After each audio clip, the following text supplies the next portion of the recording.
Chapter 1745. Looking at the short and old Makarov with a face full of wrinkles, Noah couldn't help but feel sour in his heart. He still remembered that when he was just born and entered this world, Noah didn't have anything other than the appearance and intelligence of a 10-year-old child. He didn't have parents who gave birth to him, and didn't have an innocent childhood. He didn't have any memories of being alive, and didn't even have a clue of where he came from. His language was completely different from the people of this world. He didn't have any decent clothes on him. As if he was abandoned, Noah was sent to this world and appeared in the forest alone. Everything around him was unfamiliar to Noah at that time. The wild beasts and magical beasts in the forest even treated him as food, and were in a very dangerous situation. It was at that time that Makarov found Noah and brought Noah to Fairy Tale.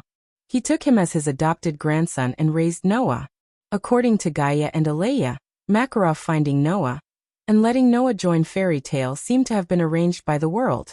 However, this didn't mean that Makarov's feelings for Noah were fake.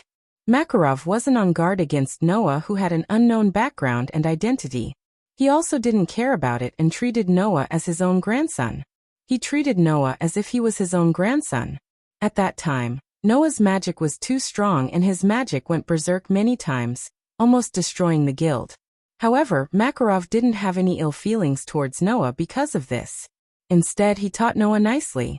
Logically speaking, people like Noah who went berserk from time to time and brought disaster to their surroundings should avoid him, and treat Noah as a monster and expel him or even kill him. However, Makarov always believed in Noah's character. He believed that power itself wasn't wrong, but the person who used it was at fault. He didn't have the slightest bit of impatience and taught Noah, guiding Noah to the right path. Compared to Gaia and Aleya, who were chosen by many worlds to be Noah's guides, Makarov was Noah's true guide. Without Makarov, there would be no Noah today. To this day, it had only been about 10 years since he first met Makarov and joined Fairy Tale based on Noah's sense of time.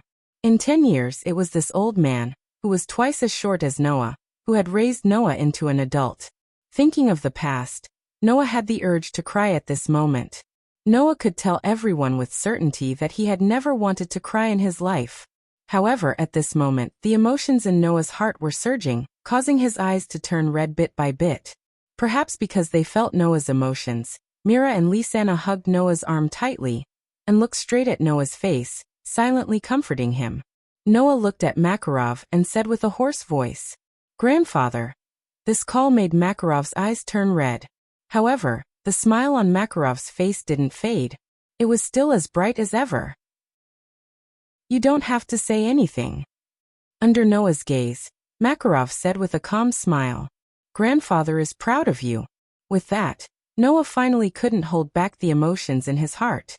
He couldn't help but close his eyes as tears rolled down his cheeks. Without a doubt, that was the only time in his life that Noah shed tears. Of course, no one had seen Noah like that. However, those who saw Noah shed tears weren't surprised at all.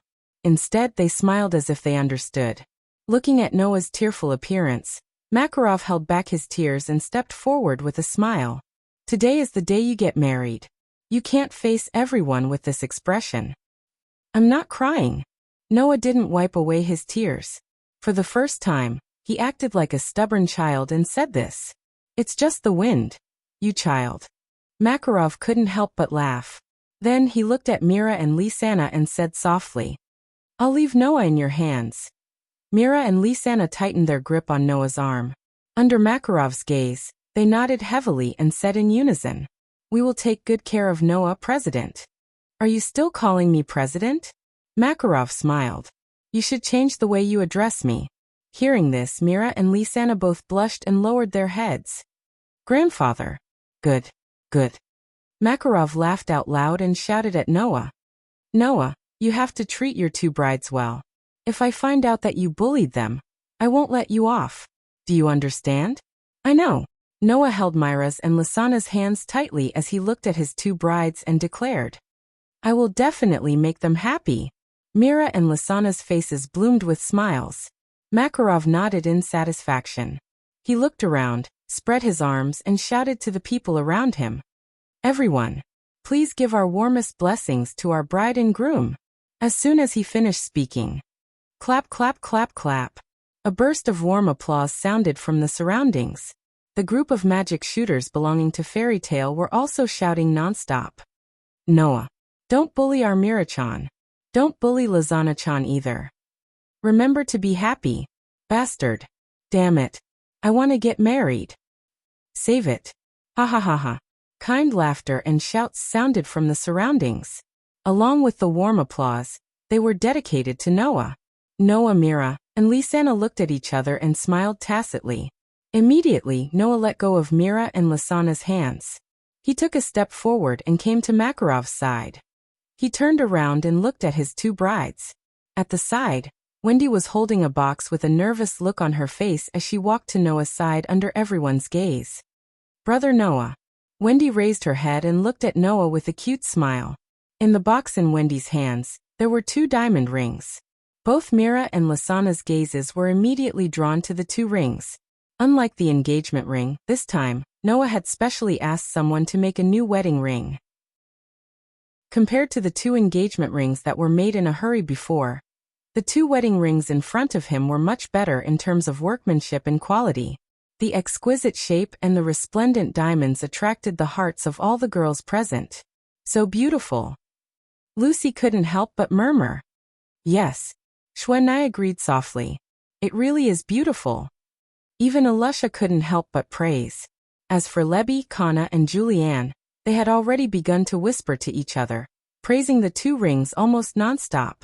Naturally, Mira and Lisanna were also captivated by the 2 wedding rings. Ahem. Makarov pretended to be serious and coughed. All right, let's have our brides exchange rings. Noah turned his head and took out the 2 rings from the box in Wendy's hands. He smiled at Mira and Lisanna. My brides, please stretch out your hands. Mira and Lisanna subconsciously extended their hands to Noah. Holding the hands of the 2 beautiful brides, Noah gently put the wedding rings on their ring fingers. Warm applause rang out once more. Mira and Lisanna retracted their rings and couldn't help but throw themselves into Noah's arms. Noah hugged his 2 brides tightly. Amidst the warm applause, he felt a warmth in his heart.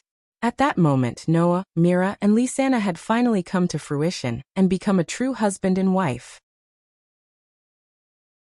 Chapter 1746. Chirp, chirp, chirp, chirp.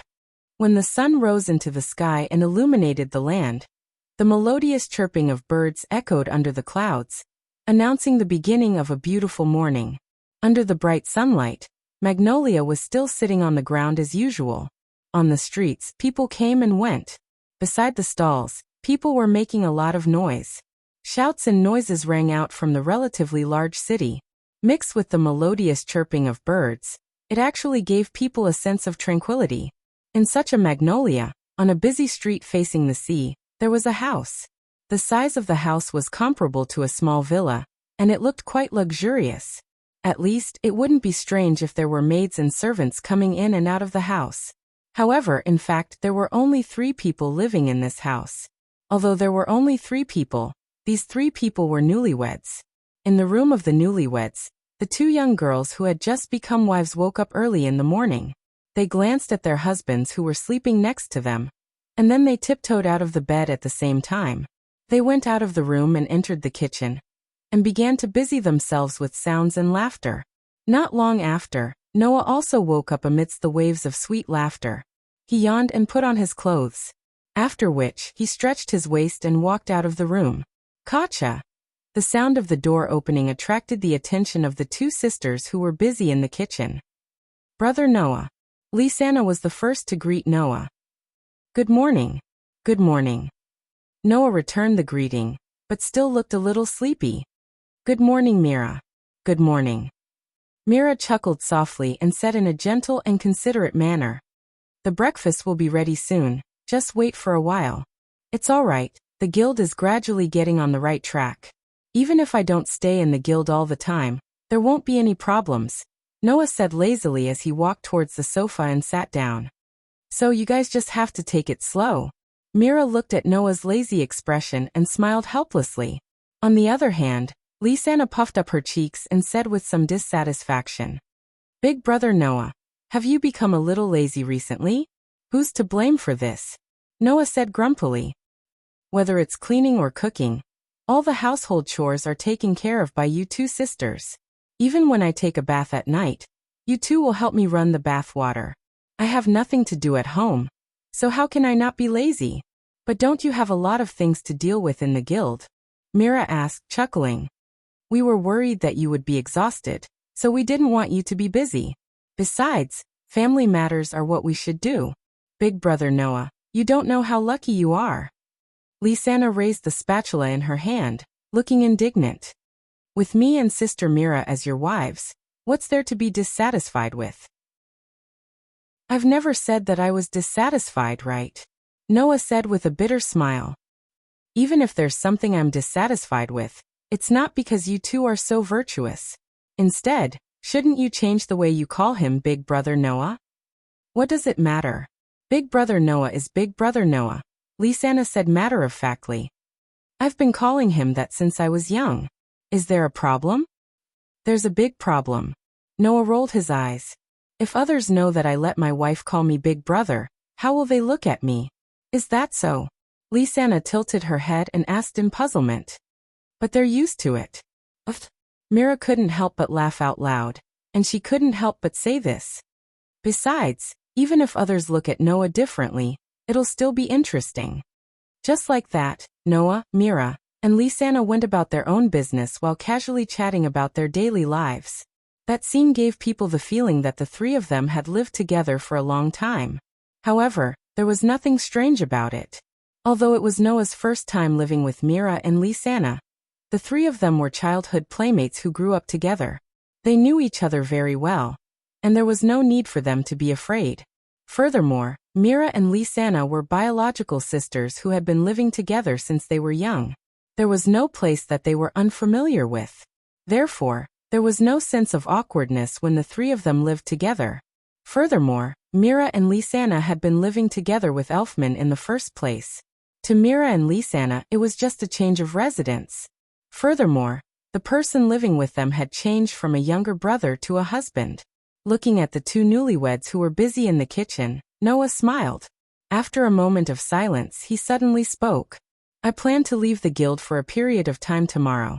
During this period, the two of you have to take good care of yourselves. That one sentence made Mira and Lisanna stop what they were doing. Mira and Lisanna had already known that Noah planned to leave for a period of time to settle some matters. Hence, the two of them weren't too surprised. As for being reluctant to part with him, that wasn't it. After all, as a magic shooter, there were times when he had to leave for a long period of time to complete a mission. Take Kilda's for example, he would usually leave for 2 to 3 years. Just like a homeless child, there was no way to keep him. Noah only planned to leave for a month. As a magic shooter, it was considered a short period of time. Hence, Mira and Lisanna weren't reluctant to part with him. However, they still turned to look at Noah. Are you planning to leave tomorrow? Mira asked thoughtfully. Then we'll help you settle the matters in the guild. Yes, Lisanna said dutifully. In the past, I've been helping the president. No, helping Grandpa with the guild's matters. Also, Grandpa sometimes has to go out for regular meetings. Sister Mira and I are handling the guild's matters. There won't be a problem if you leave it to us. I just want you guys to help me deal with the guild's affairs for the time being, Noah said, smiling. However, if you're too busy, you can't tire yourself out. It's okay. If it's really necessary, Shu and I and Alusha will help us too. You can rest assured and settle your own matters. Mira smiled gently. Do you need to pack anything? Just in case, help me prepare some food and clothes. Noah raised his hand. Suddenly, a ray of light flashed in his hand and turned into a card. This gift card can be used to store food and clothes. It can also store items like magic crystals, magical weapons, and even magic-guided weapons. Just help me put some food, water, and clothes in. In other words, it's something like a storage space for magical equipment, right? Lisanna stepped forward and took the gift card from Noah's hand. She flipped through it curiously while praising it. It can also store food and water. With this, it'll be much more convenient even if it's a long-term mission. Now, I even used this to store Aster and Athena's elven equipment. Noah shrugged. Although the two of them were very dissatisfied at first. Mira and Lisanna couldn't help but laugh when they heard that. Have a good rest today, Mira said. Food, water, and clothes. We'll prepare them for you. Okay. Noah leaned on the sofa comfortably, his expression becoming lazy again. Sorry to trouble you, my wives. The two sisters immediately smiled like flowers. Obviously, they were very happy with Noah's words. Oh right. Lisanna suddenly remembered something and asked. Then, what about the duel between brother Noah and Naz? The duel with Naz. Noah opened his eyes, the lazy expression on his face fading away. Then Noah took out a piece of paper from his pocket. There was a line of words written on the paper. Looking at the words, Noah slowly raised the corner of his mouth. Don't worry, before leaving tomorrow, I'll finish it. Chapter 1747. The next day. In front of his house, Noah put on his coat and turned to look behind him. Mira and Lisanna were standing side by side. Brother Noah. Lisanna handed the dark gold gift card to Noah. Food, water, and clothes are all prepared. The amount is enough to last you 3 months. You can use it without worry. 3 months. Noah took the gift card and was a little surprised. Isn't it a little too much? There's no harm in being prepared. 3 months' worth is more than enough even if big brother Noah needs to give it to others. Of course, it's best to prepare as much as possible at a time like this, Lisanna said. These are small matters. The most important thing is that brother Noah must take good care of himself. Lisanna is right. Mira stepped forward and tidied up Noah's collar in an extremely virtuous manner. No matter what, the most important thing is to take good care of yourself. Don't force yourself. I know. I won't let you worry. Noah smiled. I'll leave the matters of the guild to you for the time being. The two sisters nodded and stepped forward at the same time. One on the left and one on the right. They gave Noah a peck on the cheek and left a sentence behind. Be careful on the road. Noah nodded, stretched out his hands and hugged his two wives. He kissed them on the forehead before separating. Then I'll be going out. After that, Noah opened the door and slowly left the city under the gaze of Mira and Lisanna. Mira and Lisanna watched Noah leave until Noah's back disappeared from their sight. The two sisters then relaxed, smiled at each other, and entered the house. On the other hand, after Noah left Magnolia, he did not immediately return to the world between worlds. Instead, he identified the direction and fixed his eyes on a tall mountain. At the next moment, Noah's figure turned into a stream of light and soared into the sky, flying towards the mountain. Ooh! At the top of the mountain, there was a cold wind that seemed to be spiraling. It blew past, bringing up a cloud of sand and dust that was blown into the distance. In the direction of the dust, Naz was turning his arms as if he was exercising his body. From time to time, he would jump up and down as if he was preparing for exercise. In fact, Naz was indeed doing preparatory exercises. Because, next, Nazi needed to do a lot of exercise. In order to maintain his physical condition at the best level, the always slow-witted Naz also began this method that others didn't think was his style. However, such a performance also proved how serious Naz was about the upcoming duel. Not long after, the opponent that Nazi had carefully prepared for finally arrived. Phew! In the sharp sound of breaking the air, a streamer of light burst from the horizon. It was like a thunderbolt, fiercely falling on the ground. With a pung sound, it stirred up a thick cloud of dust. At the same time, Naz suddenly stopped the movements of his hands. His eyes seemed to be burning with flames, surging with an extremely bright expression. Immediately, under Naz's gaze, the thick sand in front of him slowly dissipated, revealing a figure in the air. Sorry, Naz. Noah raised his head and met Naz's gaze. The corner of his mouth lifted slightly. I'm not too late, right? I'm too late. Naz grinned and said so. I'm already burning up. In that case, when you sent the challenge letter to me, you should have marked the time on it, right? Noah took out a piece of paper from his arms and said helplessly. In the end, you only told me a vague location and didn't even mark the time. Who knows if I will make you wait for a long time. Naz seemed to have just recalled this matter, and said in a sudden realization. If that's the case, it should be like this. Noah was speechless. This so-called challenge letter was found on the bar counter of the guild the night before when Noah was about to go home. Although there was no signature and no identification, Noah almost immediately understood who this challenge letter belonged to. Except for Naz, there was no other candidate. However, the person who helped Naz to send the challenge letter to the guild should be Hubby, right? Thinking of this, Noah glanced around, but he didn't find Hubby. Seeing Noah looking around, Naz surprisingly understood what Noah was looking for, and said this directly. "Don't look for Hubby. I asked him to go back to the guild first." "Really?" Noah was taken aback slightly. "In other words, this time only the two of us will have a duel?" "Yes."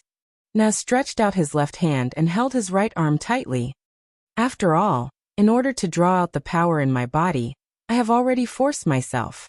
Finally, I was very lucky to succeed in the situation of risking my life, but that's it. I don't have the confidence to control it at all. If Hubby is here, I don't know if he will be hurt. Draw out the power in your body." Noah raised his eyebrows and looked at Naz's right arm. Only then did Noah notice. There was a bandage wrapped around Naz's right arm. That doesn't seem to be because of injury. With Noah's perception ability, he could vaguely feel it. Under the bandage, there was a rather scorching breath undulating. So Noah's face slowly showed an expression of as expected. "Do you really have a hidden trump card?" "That's not my hidden trump card, but a gift from someone else." Naz's gaze had been fixed on Noah, but he began to untie the bandage wrapped around his right arm. "Although I'm very unwilling, I know that it's impossible to win against you with my own strength, so I can only put my mind on this power." With such a sentence, Naz suddenly tore off the bandage on his right arm. "This power belongs to the dragon." When these words came out of Naz's mouth, a terrifying heat surged from his body. Chi. Around Naz, the air began to distort, and even smoke rose as if it was on fire, making a scorching sound. The entire space seemed to have been roasted into a fiery red color. Boom! With a burst of sound, Naz's right arm began to burn with flames. The flame actually increased the surrounding heat by another level, causing the ground under Naz's feet to be melted by the amazing heat, and began to sink. Seeing this scene, Noah's eyes narrowed. Because under Noah's perception ability, at this time, Naz's magic power was showing a trend of crazy skyrocketing. It kept rising, and his aura also became more and more terrifying. That aura almost instantly skyrocketed to the level that surpassed Alusha and Kagura, and even surpassed Jura immediately. Moreover, it was still rising. In the blink of an eye, under Noah's perception ability, Naz's magic power suddenly rose to the level that was comparable to the most vicious and evil black mage in history, and even surpassed it in the past. What does this mean? It means that Naz's power, which was at the bottom of the 5-digit level at the beginning, instantly rose to the level of the gods in the box, which was the peak of the 5-digit level. No, it's not just the peak of the 5-digit level. The power of that aura is extremely close to the 4-digit level. It's only one step away from reaching the 4-digit level. Naz. Noah was really surprised. Naz grinned, and his eyes flashed. "Take this, Noah." As soon as his voice fell. Boom. In the next moment, Naz tightened his body. Under the situation where the ground was crushed, he stirred up a hurricane impact. Like a bullet out of a barrel, he violently shot in front of Noah. Hiya! In the midst of the violent roar, Naz's entire body surged with surging flames. As Noah's pupils suddenly shrank, Naz charged in Noah's direction and fiercely blasted out a shocking punch. Boom! A burst of scorching flames exploded on top of the mountain, attacking in all directions. Chapter 1748. Boom! Extremely surging flames erupted from the top of a mountain outside Magnolia. Like the wrath of the god of fire, it instantly raised the temperature of the entire world a little, drying up the gale. Amidst the scalp-numbing burning sounds, the entire mountain peak was like a fragile cake. The top of the mountain was constantly melting under the burning flames. The rocks and rock plates were like cream, melting bit by bit into a grease-like substance. It was incomparably terrifying. As for the flowers and trees, They had long been burned into ashes and disappeared without a trace under the burning of the surging flames. That scene was like a natural disaster. On the top of the melting mountain, the earth was also burning, turning into a sea of fire with amazing heat. In the center of the sea of fire, Noah caught the fist of Nazi, whose whole body was burning in flames. Looking closely on Noah's arm, there were magic lines flashing like electric wires. Impressively, it was the strengthening magic that could give Noah a physical ability comparable to the divine level. However, the sleeve on Noah's arm had long been burned to the point that not a single trace of ash could be seen. It's really amazing. Noah sensed the astonishing heat that was constantly being released from Naz's body. An inconceivable light appeared in his deep, dark eyes. Nazi, I didn't expect you to have this level of power. It's you who is amazing. You actually took this punch head-on. As expected of Noah. Nazi was like a warrior, showing a vigorous smile. However, as I said before, this power doesn't belong to me. It's the power of the dragon. The power of the dragon. Noah's eyes flickered. Could it be? What? Have you guessed it? Nazi grinned. Yes, this is the power that Ignir left for me. The Fire Dragon King, Ignir.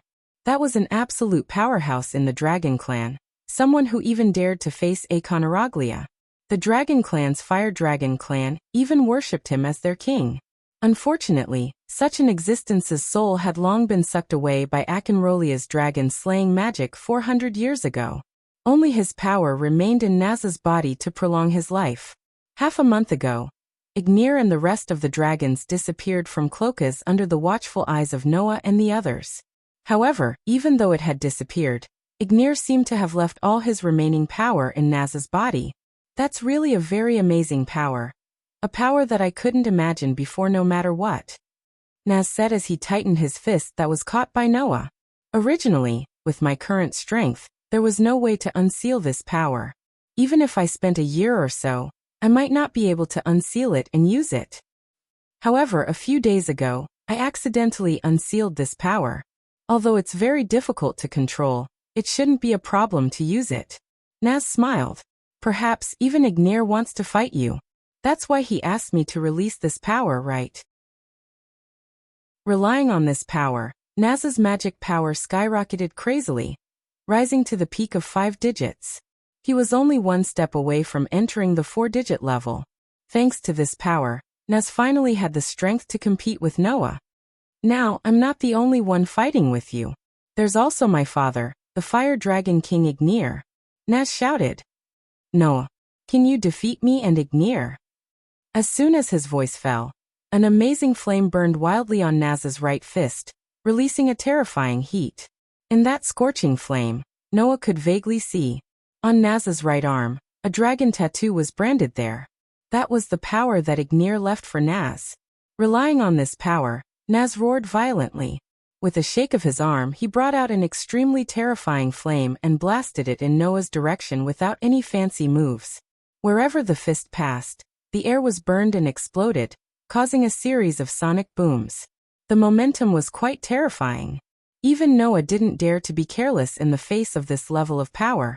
At that moment, Noah's hands and feet flashed with electric line-like magic lines. After that, Noah fiercely clenched his fist, bringing along a cold blade-like force, and as fast as lightning, he met Naz's fist head-on without showing any signs of weakness. Bang! The fist that carried a powerful gust of wind, and the fist that carried a shocking amount of heat collided fiercely, causing a terrifying gust of wind ripple and surging waves of fire to surge out, instantly expanding to a distance of several dozen meters. Kacha kacha kacha. On the ground, cracks spread rapidly from the feet of Noah and Naz. The powerful force that swept out first shook the ground into layers of cracks. Even the gravel that burst out from the cracks was directly burned into nothingness by the surging flames. The scene was quite shocking. In such a collision, a figure retreated violently from the surging gale and wave of fire, as if he was blown away, looking a little embarrassed. That person was Noah. For the first time, Noah fell into a disadvantageous position, and was suppressed by Naz. In the surging gale and wave of fire, Naz, whose whole body was burning with flames, rushed out with a terrifying momentum and heat to the front of Noah. Fire Dragon King's bursting fist. The fist burning with flames was like a meteorite, causing a sonic boom along the way. It blasted mercilessly toward Noah's face. Before the fist hit, the flames on it made the bangs on Noah's forehead seem to be burned, emitting a burnt smell. Facing Naz's attack, Noah was secretly speechless and tightened his feet. Mana veins that looked like electric wires flickered on it, increasing the power of Noah's feet. As he stomped on the ground, some of the gravel on the ground cracked, and his figure flashed away, dodging the terrifying punch. It's not over yet.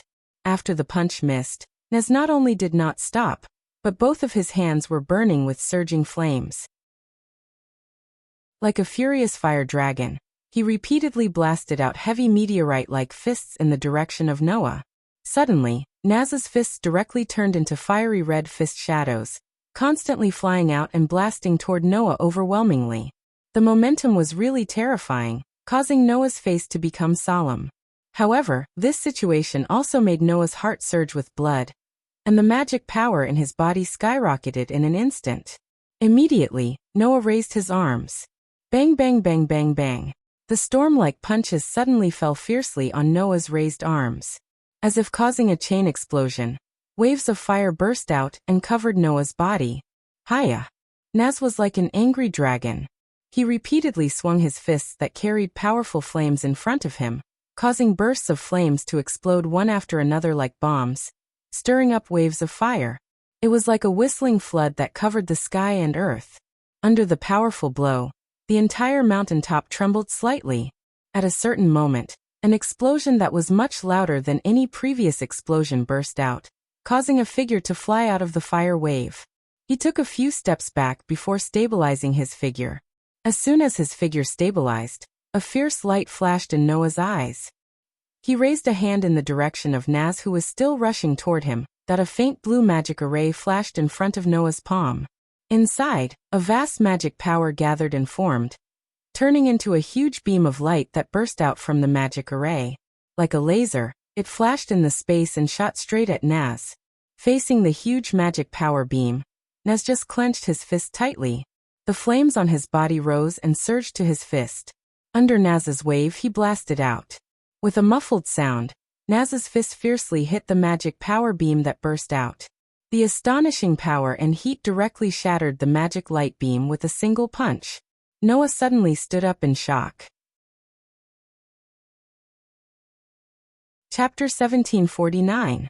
After obtaining Ignir's power, Naz's strength had really skyrocketed to a level that even Noah had to treat with caution. He was at the top of the 5-digit level, and even close to the 4-digit level. That level of power was enough to threaten Noah. After all, if he only used strengthening magic, although Noah could obtain a physical ability comparable to a 5-digit level, it was at best a physical ability. Under such circumstances, compared to Naz, who was infinitely close to the 4-digit level, Noah would undoubtedly be weaker. However, Noah did not expect that even the magic cannon would be shattered by Naz's punch, and it could not play any role at all. It was conceivable how powerful Naz was now. Although he kept saying that he could not completely control Ignir's power, Naz might not have realized that as the battle progressed, he was becoming more and more proficient in controlling his current power. If this continued, perhaps Naz would be able to completely control Ignir's power in the future. At that time, Naz was likely to directly break through to the 4-digit level. You're really powerful, Naz. In Noah's surprise, Naz, who had shattered the magic light beam with one punch, rushed toward Noah with an indomitable momentum. The flames on his fist surged wildly, making Noah feel a sense of alarm. Hiya hiya. In the midst of the violent roar, Naz's figure was like an exploding rocket, and he rushed above Noah's head. His fist, which was surging with surging flames, seemed to be roaring, and turned into an overwhelming punch, waving at Noah's body like a storm. All the space in his field of vision was occupied by the overwhelming flaming fist shadows. The dark and deep eyes were rendered as sparkling as gemstones by the color of the flames. Looking at the curtain of fists that shrouded him like a storm with a faint dragon-like roar, Noah took a deep breath, and the magic power in his body surged out like a surging river. Clang! On Noah's pair of arms, the electric line-like magic lines flashed with an unprecedentedly bright light. Noah directly raised his arms and faced the overwhelming flaming fist shadows. He also waved his fists rapidly, not to be outdone. Bang bang bang bang bang. Amidst the muffled sounds, the fists carrying flames and the fists carrying strong winds constantly collided with each other, causing circles of shock waves to shake the air. Every time they collided, cracks that were nearly half a meter deep would appear where Noah's feet were on the ground, causing the ground to sink layer by layer. After obtaining Ignir's power, Naz used the Dragon Slayer magic like a real dragon. Every punch made Noah feel a sense of heaviness. However, despite the heaviness, Naz's punches were not to the point where even Noah couldn't take them. Coupled with his superb perception ability, Naz's seemingly stormy punches, in fact, the trajectory of each punch was clearly fed back to Noah's mind. As a result, Noah just kept punching like Naz, relying on his god-level physical ability to take on each punch. Sure enough, it still doesn't work? Naz was not surprised by Noah's impregnable defense. Although he had obtained Ignir's power, no matter how powerful Ignir's power was, it was still weaker than Akonalia's. As for Noah, he was someone who could even defeat Akonarolia. Therefore, from the beginning, Naz knew that obtaining Ignir's power only gave him the qualifications to challenge Noah.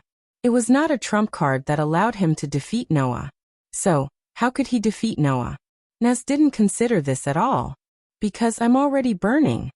With a low shout, Naz suddenly withdrew his fist, and the overwhelming flaming fist shadows that shrouded Noah condensed together at lightning speed, converging on Naz's raised fist. Take this. The flaming fist that gathered all of Naz's power burst out, stirring up a circle of flame ripples. It was like a meteor that was spraying flames.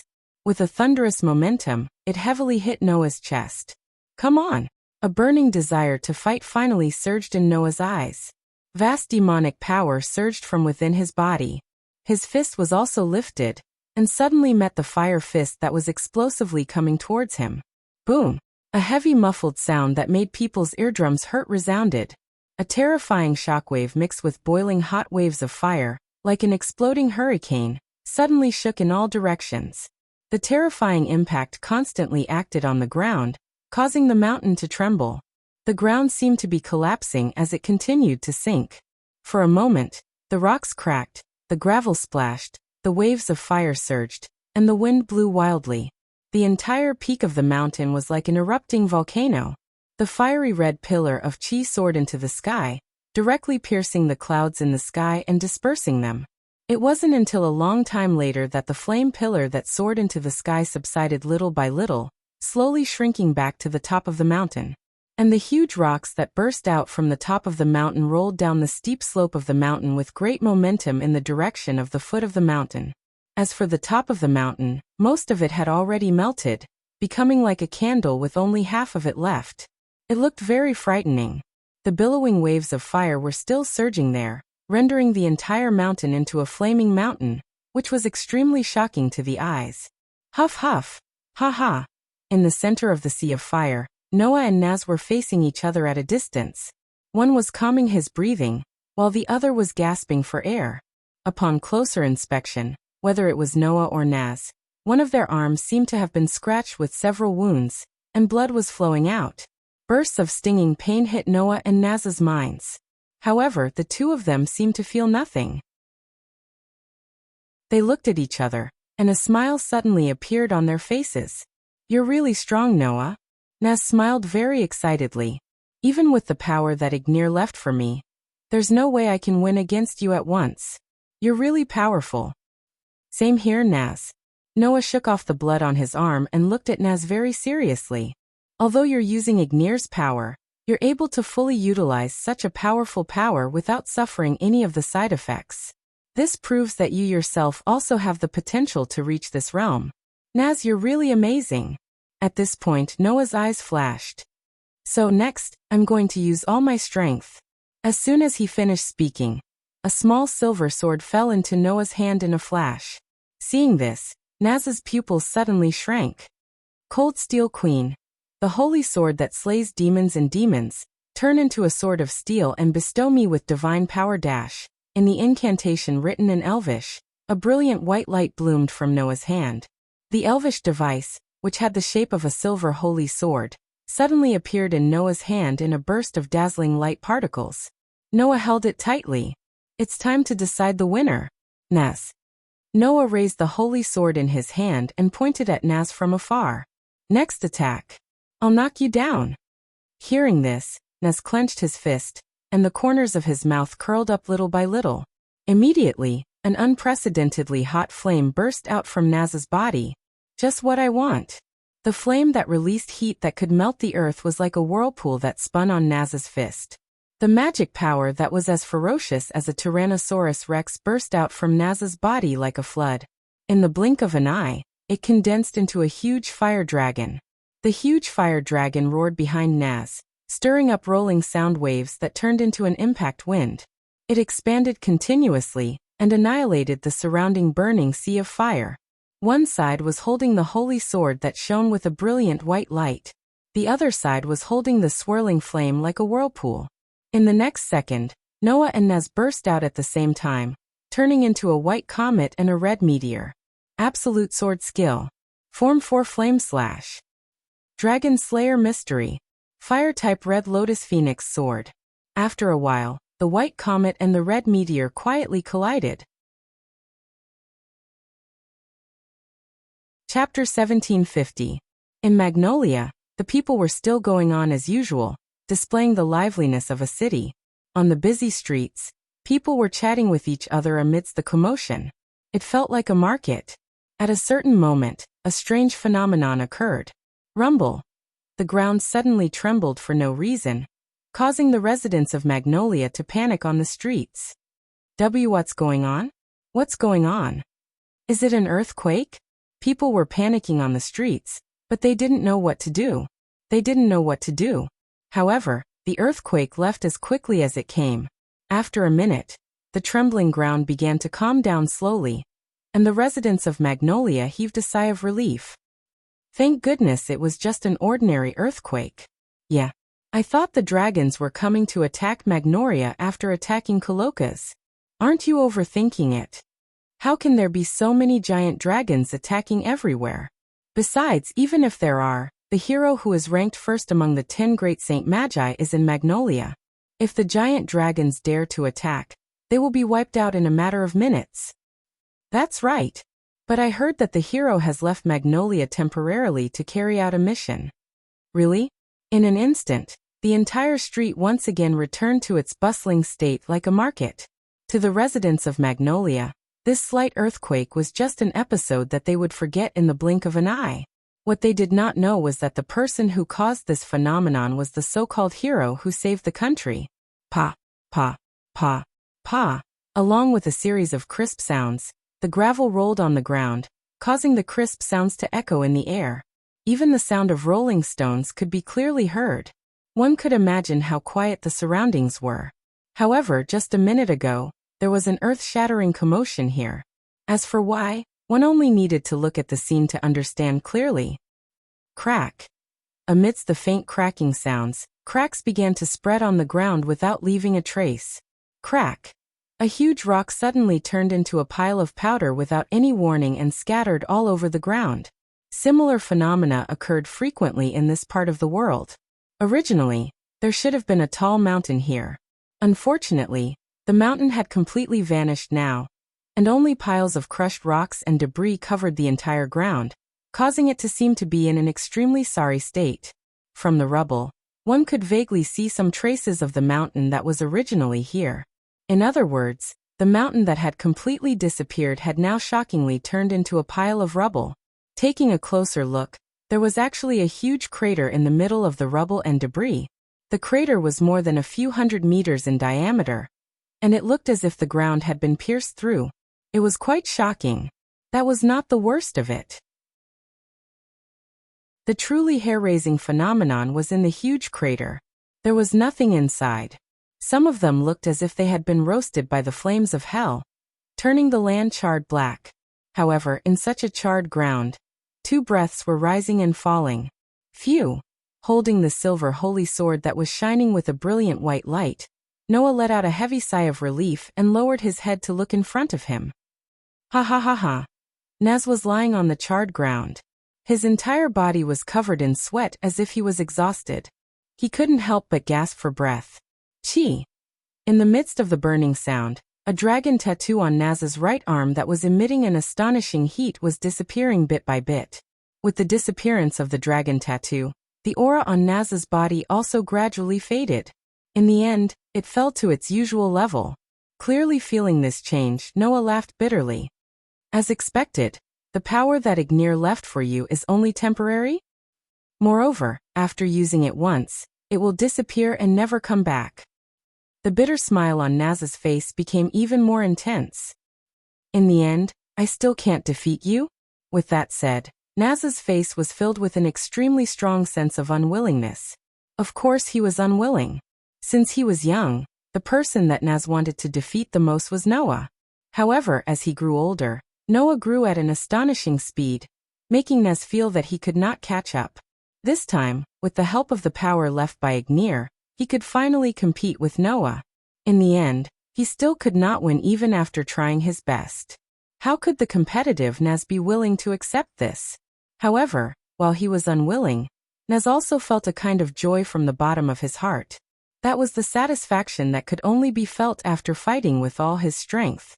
Perhaps, everyone thought that Naz was just a person who did not admit defeat. In fact, Naz was very unwilling to admit defeat, and even very competitive. However, what Naz wanted to enjoy the most was not the result, but the process of the duel. In such a mood, Naz cast his gaze on Noah. While panting violently, a big smile appeared on his face, as if it came from the bottom of his heart. Let's have a showdown next time. Hearing this, Noah was startled at first, and then he smiled as well. Yeah. Noah extended his hand to Naz, who was lying on the ground. Let's have a showdown next time. Naz grinned and raised his hand with difficulty. Slowly but firmly, he held Noah's outstretched hand and held it tightly with Noah's hand. A ray of sunlight shone down from the clouds in the sky and hit Noah and Naz's tightly held hands. Although it was only two very small human hands that were equivalent to the entire world, at this moment, the world seemed to revolve around these two protagonists, causing the sky to be illuminated by the sunlight. This scene happened to fall into the eyes of a person. In the eyes of a petite girl who looked like a fairy. The child of the world and the child of the dragon? Mavis smiled. What an incredible two children. The place called Between the Worlds was still as pure white as ever, without a single trace of filth. Pieces of pure white feathers fluttered around. Waves of soft white light emitted from those feathers, illuminating the world. That scene was like a dream. It was so beautiful. However, above this pure white world, in the sky, there was a crystal clear barrier covering the entire sky.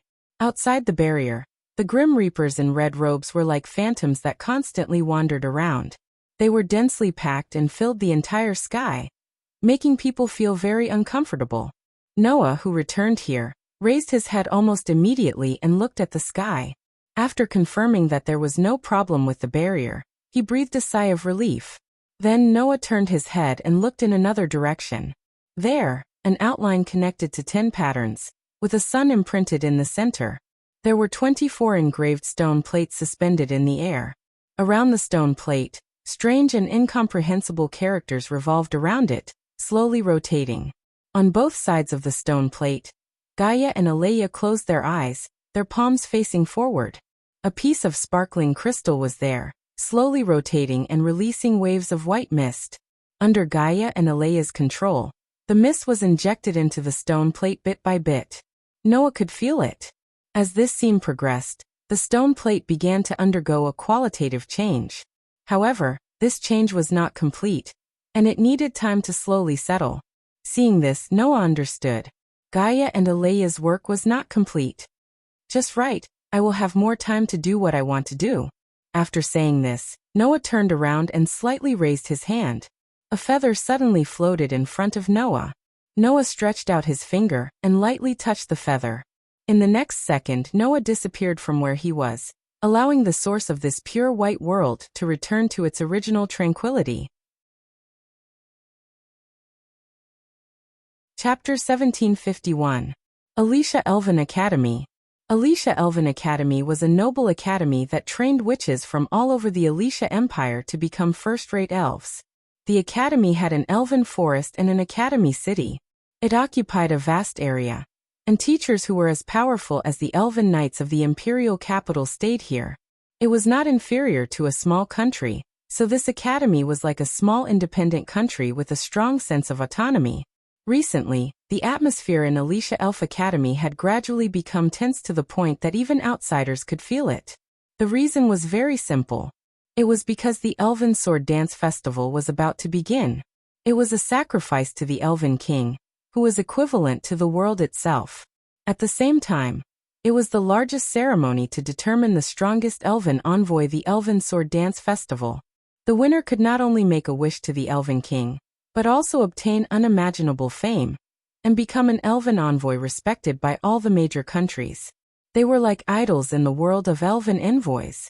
Of course, those who could participate in the Elven Sword Dance Festival were the true elites carefully selected from all the major countries. Therefore, Alicia Elven Academy, as an academy that specialized in nurturing outstanding Elven envoys, was able to recommend 3 teams to participate in the festival. From this, one could see the status of Alicia Elven Academy in the Alicia Empire. Not to mention, the dean of the academy was also known as the strongest Elven envoy on the continent. She was known as the Dusk Witch by the people. In order to compete for the right to participate in the Elven Sword Dance Festival, the atmosphere in Alicia Elven Academy had been very tense recently. Because this year's Elven Sword Dance Festival was a team competition, it required the participants to form a team of 5.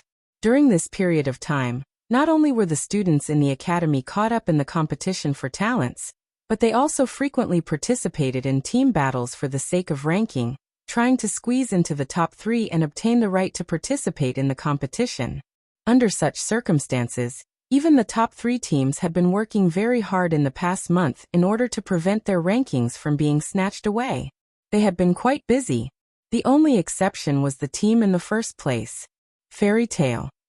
A month ago, this team had already obtained enough points to leave the second-place team in the dust. They were almost firmly in the first place.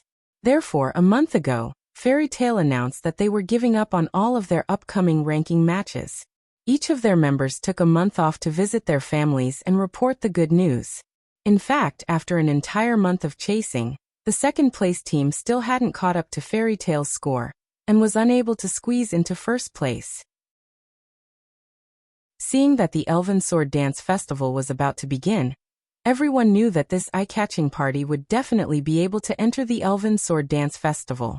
The second and third-ranked teams were naturally very unwilling to accept this fact, but there was nothing they could do. Under such an atmosphere, Noah returned to the academy. "You're finally back?" In the dean's office, Greyvoz placed the documents in her hands on the table, crossed her arms, and raised her head slightly with a pair of small glasses. She looked forward and said sarcastically, "If you didn't come back, I would have suspected that you were afraid of fighting with Lotus, so you ran away. We haven't seen each other for a month. You just came back, and you're using this kind of tone to mock your own student?" Noah said with narrowed eyes. "You actually still have the energy to mock me. Looks like I don't have to worry about whether you need to lie in the ward again." A month ago, Greyvoz was still lying in the hospital bed recuperating. The reason was that she wanted to pass on the secret of the ultimate sword technique to Noah, and force herself to fight. Originally, the power of an Elven envoy would gradually decline after the age of 25 until they completely lost the power of an Elven envoy. However, Greyvoz had won in the Elven Sword Dance Festival, and made a wish that she could obtain an eternally young body. That was why she still retained the power of an Elven envoy after nearly 30 years. However, this ability had completely disappeared a month ago. In order to pass on the secret of the ultimate sword technique to Noah, Greyvoz didn't care about the side effects of the curse engraving in her heart, and forced herself to fight. In the end, after she fell, she completely lost her power as an Elven envoy. Because of this, the moment Noah returned to this world and returned to the academy, the first thing he did was to visit Greyvath. After all, the strongest Elven envoy on the continent had disappeared because of him. Noah should show some concern no matter what. Who would have thought that this witch's personality was still so bad? She offended Noah right away, making Noah speechless. And this result was obviously what Grey Vase wanted to see. There's no need for unnecessary concern. Just like what you see now, I'm very well. There's no problem at all. Grey Vase said slowly. Kid, you just like to worry. Undoubtedly you're a big man, but you're acting coy like a little woman. You won't be able to win the favor of girls like this. Noah really wanted to tell Grey Vase that he had just gotten married to two delicate beauties. In addition, there were many people he wanted to marry. He was sure that he would be much happier than a certain witch who was already 40 years old, and still hadn't found anyone to marry. However, of course, once this sentence came out of Noah's mouth, Grey Vase would definitely kill him. Of course, it wasn't a real kill, but a social kill. Forget it. I've indeed seen that you're more energetic than anyone else. I'm just here to report to you, lest the Great Witch really thinks that I've escaped. Noah pursed his lips and asked, "All right, are the others back? Your harem members?" Grey Vase replied half-heartedly. No, none of them are back yet, but they should be back soon. So, if you want to harm someone, you'd better take advantage of this period of time to get it done. But remember, don't get anyone pregnant. Otherwise, I won't be able to explain it to the nobles. Although Noah really wanted to refute Grey Vase's words, he knew that it would only give Grey Vase more opportunities to tease him. Thus, he suppressed his urge and sighed. Since that's the case, I'll head back first. Go ahead. Grey Vase picked up the document on the table again, and browsed through it while speaking without raising her head. Remember not to wander around and cause unnecessary trouble for me. Noah ignored Grey Vase's obvious teasing. He waved his hand, turned around and walked towards the door. After Noah left, Grey Vase raised her head from the document in her hand and looked towards the door. She sighed faintly. You're not going to ask anything? Grey Vase thought that Noah would definitely ask her why she insisted on letting him participate in the Elven Sword Dance Festival. She didn't expect that Noah didn't ask anything. Should I say that you're considerate? Or that you're too indifferent? Grey Vase laughed self-deprecatingly. But you're my hope now. I can only rely on you, kid. On the other hand, Noah, who had just left the dean's office, walked along the corridor of the academy and attracted a lot of attention. Quick. Look. That male elf is back. It's true. It wasn't easy for me to not have to worry about being tainted. What should I do now? Yeah. But don't you think that he's actually very handsome? Well, a little bit. If I'm tainted by him, I think it's not bad. All of a sudden, all sorts of unscrupulous conversations could be heard from the surroundings. Noah had a feeling that he hadn't felt in a long time. These young ladies are still so pure. Noah, who felt that he hadn't felt this way for a long time, must be sick in the head. But it's still better than being treated as a pure pervert. Noah walked out of the school building with such a strange feeling. He entered the courtyard and returned to his room in the dormitory of the Crow class. However, a series of noises could be heard from the room and attracted Noah's attention. Chapter 1752. A melodious hum faintly sounded from the door and entered Noah's ears. Noah raised his eyebrows and began to mutter in his heart. Isn't she already back? Only a pure witch could become an elf envoy. Thus, in this Elven Academy, Noah was the only male. However, in the dormitory of the Elven Academy, two people shared a room. Thus, of course, Noah also had his own roommate. Since there was movement in Noah's room, there was no doubt that this roommate had returned. At that moment, Noah's eyes turned slightly, and he quietly opened the door and slipped in. Ha ha ha ha. As soon as he entered the room, the hum became clear and gave a warm feeling. Listening carefully, the melodious hum sounded from the kitchen. Noah quietly slipped to the kitchen door and looked inside. In the kitchen, a young girl wearing an Alicia Elven Academy uniform and an apron was humming a song while cutting ingredients skillfully. Her light golden hair swayed gently, and she seemed to be in a good mood. At first glance, Linley, who was busy in the kitchen, simply looked like the most virtuous housewife. She was full of wife strength and made people have a good impression of her. Who would have thought that this young lady who was busy in the kitchen like a housewife was actually a noble? Furthermore, There was a maid who was supposed to stay in the kitchen and be busy with household chores by her side. However, Linley didn't think that these household chores were the work of a servant. Not only did she do it herself, she even took over all the work of her maid. When he thought of the subtle relationship between Linley and Carol, Noah had a feeling of wanting to complain but didn't know where to start. After looking around the room, Noah realized that there was something wrong with the room. The maid, who was supposed to be cooking in the kitchen, was lying on the sofa at this moment. She was sleeping soundly. She turned over and mumbled as if she was in a dream. "Miss, I'm really hungry. Is the meal not ready yet?" Noah wanted to say it again, but he didn't know where to vent his disgust. Sure enough, this world was full of all kinds of inconceivable phenomena. After leaving this thought, Noah turned his gaze to Linley, who was humming in a good mood and cooking in the kitchen with skillful methods. A mischievous impulse welled up in his heart. Thus, Noah deliberately approached Linley with footsteps that would not make any sound. When he arrived behind Linley, he blew a breath of air into Linley's delicate little ear. Ah! Linley's shoulders trembled violently, and her ears turned red. She was startled. Noah quickly dodged to the side. Almost at the same time, Linley turned around abruptly and looked behind her. In the end, she didn't see anything. Huh. Linley was slightly startled.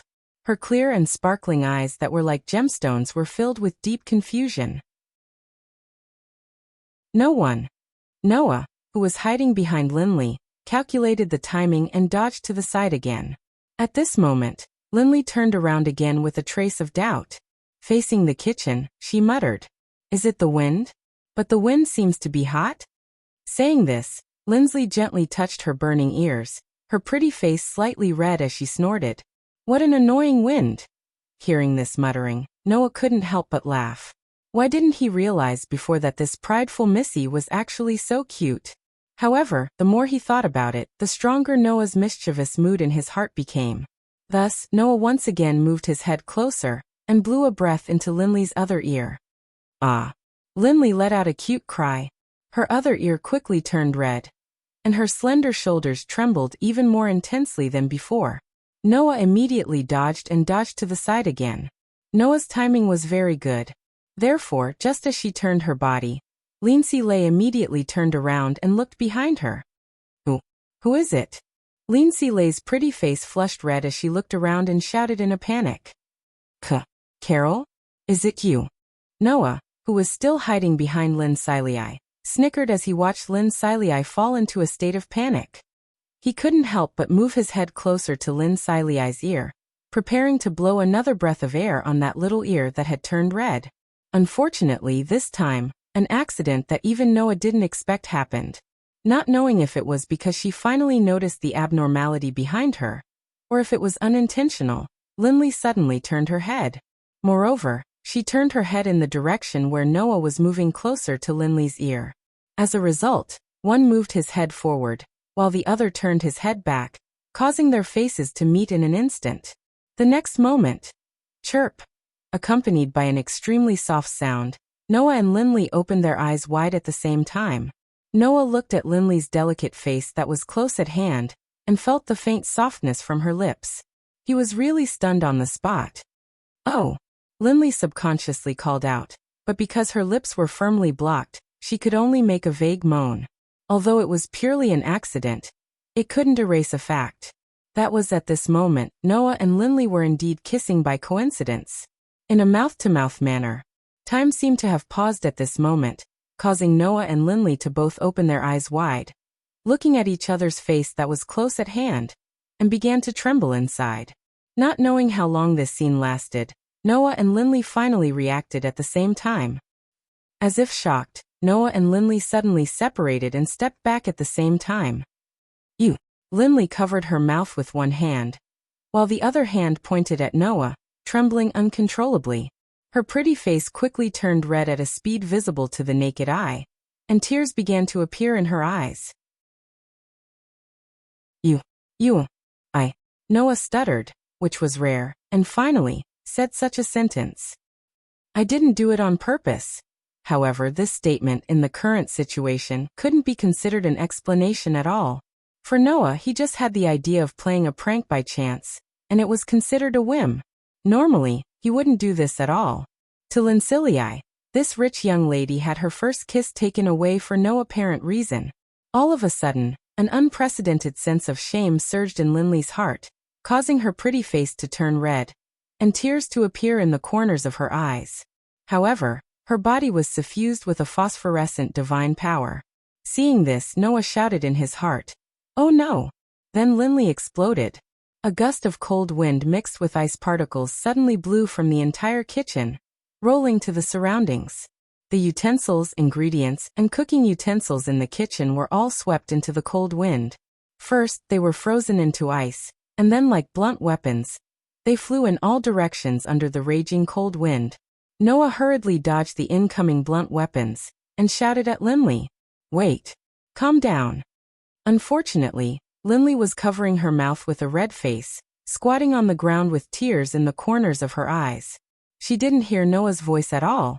Of course, the chaotic Linley didn't hear anything, but that didn't mean that others didn't hear anything either. Such a big commotion in the kitchen was enough to wake Carol up. Miss. Carol ran into the kitchen in a panic. What happened?" Before she could finish her sentence, a frozen pot was blown by the cold wind and heavily smashed towards Carol. Clang. Amidst the sound of metal clashing, Carol received a heavy blow to her head. Ugh. Carol only felt stars in front of her eyes, and then she fell down. It was only then that Linley reacted and cried out in alarm. Carol. Seeing this chaotic situation, Noah secretly swore in his heart. In the future, he would definitely not play pranks on a whim. Chapter 1753. Ugh. In the room, Carol was lying on the sofa, looking dizzy, as if she had not yet woken up from her dizziness. Carol. Linley crouched in front of the sofa, looking at Carol with a worried expression, and then glared at Noah. "It's all your fault." Noah was really wronged. Perhaps, the incident of him accidentally stealing Linley's first kiss could be said to be Noah's fault, but for Carol to become like this, it was entirely because Linley fell into a state of confusion and carelessly used her divine power, right? However, thinking about it carefully, the reason Linley fell into a state of confusion was also because Noah stole this rich young Miss first kiss. Therefore, if one were to think about it carefully, it was indeed Noah's fault. Okay, it's my fault. Noah could only raise his hands in surrender. Just tell me, how should I make it up to you? Make it up to you? Linley pursed her lips and said shyly and angrily. That was my first kiss, the one and only most precious thing. You took my first kiss without permission. Nothing can make it up to you. Noah was immediately speechless. From a sentimental point of view, Linley's words were indeed correct. However, why did it feel like the situation was suddenly very serious? Of course, the one who benefited was Noah. Noah did not lose anything, and even gained, so he had no right to speak. At that moment, Noah could only say so. Then what do you want? Linley glared at Noah, her face still slightly red, but suddenly thought of something, and clapped her hands fiercely. If that's the case, then go and steal Claire's first kiss. Noah's brain immediately crashed. Take away Claire's first kiss? What kind of situation was this? Are you sure you've calmed down? Noah could only force out such a sentence. What's the point of stealing Claire's first kiss? Because I'm the only one who lost my precious first kiss. Isn't that unfair? Lincilii said indignantly. That would be letting Claire off too easily. That's why you have to steal her first kiss. That way Claire and I will be even. What kind of logic was this? No, at least Noah knew what Linley was thinking. To put it simply, this rich young miss who viewed Claire as her sworn enemy must have thought that she had lost her first kiss while Claire still had her precious first kiss. That was why she suddenly said this, right? But isn't there something wrong with the comparison? I don't know what the point of doing this is. Noah rubbed his forehead and said directly. So please allow me to refuse. You actually dare to refuse the order of the daughter of the Lorenfrost family. Linley's gaze towards Noah became more and more unfriendly. How dare you, and how irresponsible you are. Noah raised his eyebrows and said with a smile that wasn't a smile. In other words, you want me to take responsibility? Who wants you to take responsibility? Linley's pretty face turned red, and she shouted in embarrassment and anger. You want to marry into my Lorenfrost family? You're still too early. Marry into your family? Noah said in shock. It's just a kiss, and you're talking about marriage? Lindsay Lay was infuriated by his words. What do you mean it's just a kiss? Don't you know how important a kiss is to an elf envoy? Noah only remembered after being reminded by Linley, for which G and high-ranking elves, a kiss represented the most sacred ceremony. For example, when Noah and Aster made a vow to be together forever, the way they did it was by kissing. Many retired elf envoys would even use their last bit of strength to make a kiss vow when they entered into marriage with their other half. The vow and ceremony made after a kiss was witnessed by the elf king, and absolutely could not be violated. Once violated, no matter how powerful the elf envoy was, they would not be able to contract with elves anymore. In serious cases, even their divine power would gradually dissipate, and they would become an ordinary person. Therefore, for Linley, this kiss with Noah might really be very important. It was important enough to be involved in marriage. When Linley said that nothing can make up for it, it was not for emotional purposes. Even if it was for a rational reason, it was the most practical. Noah realized how serious a mistake he had made, and his expression became somewhat helpless. Okay, I take back what I just said, but what's done is done.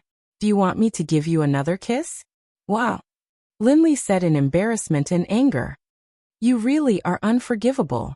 Seeing that Linley was about to explode again, Noah was shocked. Just when Noah was thinking whether he should ignore everything and leave first, on the sofa, Carol suddenly let out a soft moan. Carol? Linley was slightly delighted, and hurriedly squatted in front of the sofa and said softly, Carol, are you awake? Seeing that Linley's attention was distracted by Carol, Noah breathed a sigh of relief. Young miss. Carol seemed to still be in a daze. She clutched her head as she spoke. Why do I feel a little headache? Is it just a little painful? Linley asked considerately. Other than the headache, do you feel anything else? Other feelings. Carol still had a confused look on her face. Then she opened her mouth and asked. I'm also a little hungry. I know, I'll prepare something for you to eat first. Linley nodded repeatedly. You should rest first. Okay. Carol responded, then closed her eyes and fell asleep. Noah, who silently watched this scene from the side, could not help but sigh. You're quite good to Carol. More than just good? Clearly, Carol had the title of a maid, and didn't know how to do any household chores, but Linley helped Carol solve all of her household chores. She even took care of this somewhat useless maid like a nanny. Generally speaking, this had long surpassed the category of good. However, Linley said with some pride, as if it was a matter of course, the daughter of the Lawrence Frost family will not treat her servants badly. As a noble, helping the people around her is a matter of course. Although it was such a matter, that was your maid, helping her wash clothes and cook was a matter of course? Noah resisted the urge to complain and spread his hands. Nobles are really amazing. I can only express admiration. It's good that you know. Linley nodded proudly, turned around, and just as she was about to enter the kitchen, she paused. Immediately, Linley turned her head with a slightly red face and glared at Noah. Remember what happened today, and in the future, don't blow into my ear. Leaving this sentence, Linley went straight into the kitchen, her pair of ears turning red. Seeing this, Noah scratched his cheek and muttered in his heart as if he had understood something. Could it be that the ear is Linley's sensitive point? Why did he suddenly feel like he had discovered something big enough to be silenced? That must be an illusion, right? Must be. It didn't take long for Linley to finish preparing the meal. However, Carol was already asleep and did not get up. Lindsay didn't disturb Carol's rest. She put down the food she had prepared and planned to heat it up for Carol when she woke up before giving it to her. Linley also prepared a portion for Noah. This surprised Noah. Noah thought that Linley already held a grudge against him. Now it seemed that this girl was indeed a good person. Of course, on the surface, Linley said so. It's just convenient. I didn't make it especially for you. This sentence, no matter how he heard it, sounded arrogant. Noah did not untactfully expose her. It was already good enough to have something to eat. The meal Linley prepared was an ordinary stew. Moreover, it tasted better than many of the chefs in high-class restaurants. Noah could not help but eat 2 more mouthfuls, and did not stop until his stomach was full. Looking at Noah eating so enthusiastically, Linley seemed to be a little happy. Suddenly Linley asked, "Do you have any wishes that you want to fulfill at the Elven Sword Dance Festival?" Chapter 1754. Do you have any wish that you wish to fulfill at the Elven Sword Dance Festival? The sudden question made Noah, who was enjoying his meal, pause in his actions. He raised his head and looked at Linsley in confusion. "Why are you suddenly asking such a question?" "Because I find it unbelievable," Linsley said straightforwardly. "Undoubtedly, you are the only male elven envoy, and you have the same sword dance as Renasubble. Your strength is outstanding, and your contracted elven envoy is also a humanoid elf of the highest level. You are blessed in all aspects, but I have never heard of an existence like you on the continent. Logically speaking, with your uniqueness, you shouldn't have been able to hide until now." In fact, this was one of the reasons why Gray and Vaz were surprised by the appearance of a male elven envoy like Noah. As the only male elven envoy other than Solomon, Noah had too many reasons to be the focus of the entire Ordesia Empire, and even the entire continent. However, he was only discovered at this age. This was truly unbelievable. If it is because you have the same nature as the Demon King and have been hiding your identity to avoid suspicion, then it is understandable. But if that is the case, why would you suddenly appear in this academy and not hesitate to reveal your identity? Linsley said confidently.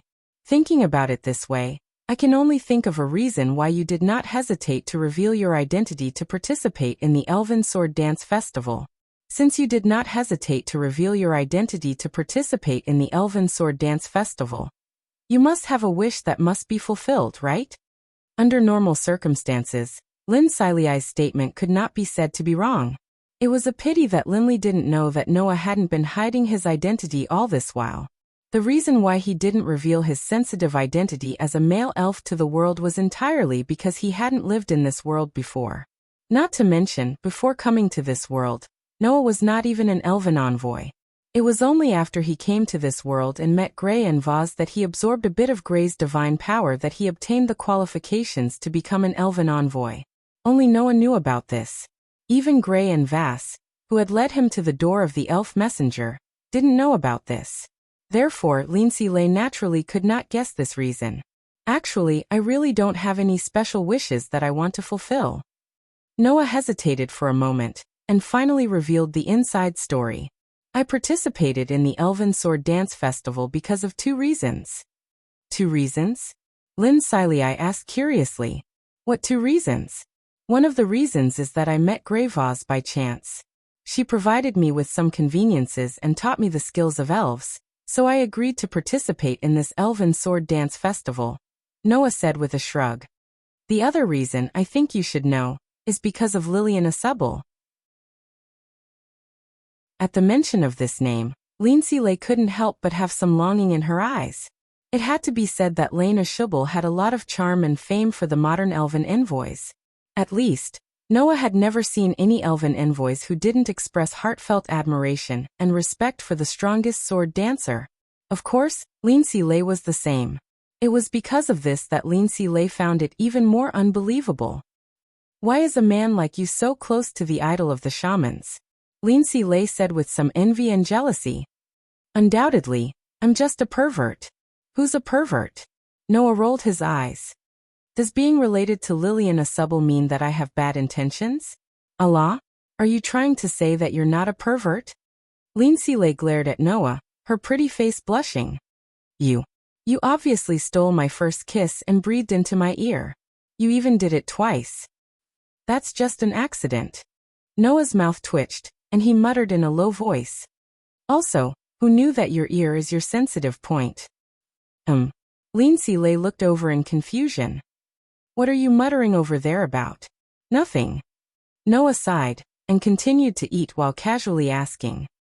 "Then, Why are you participating in the Elven Sword Dance Festival?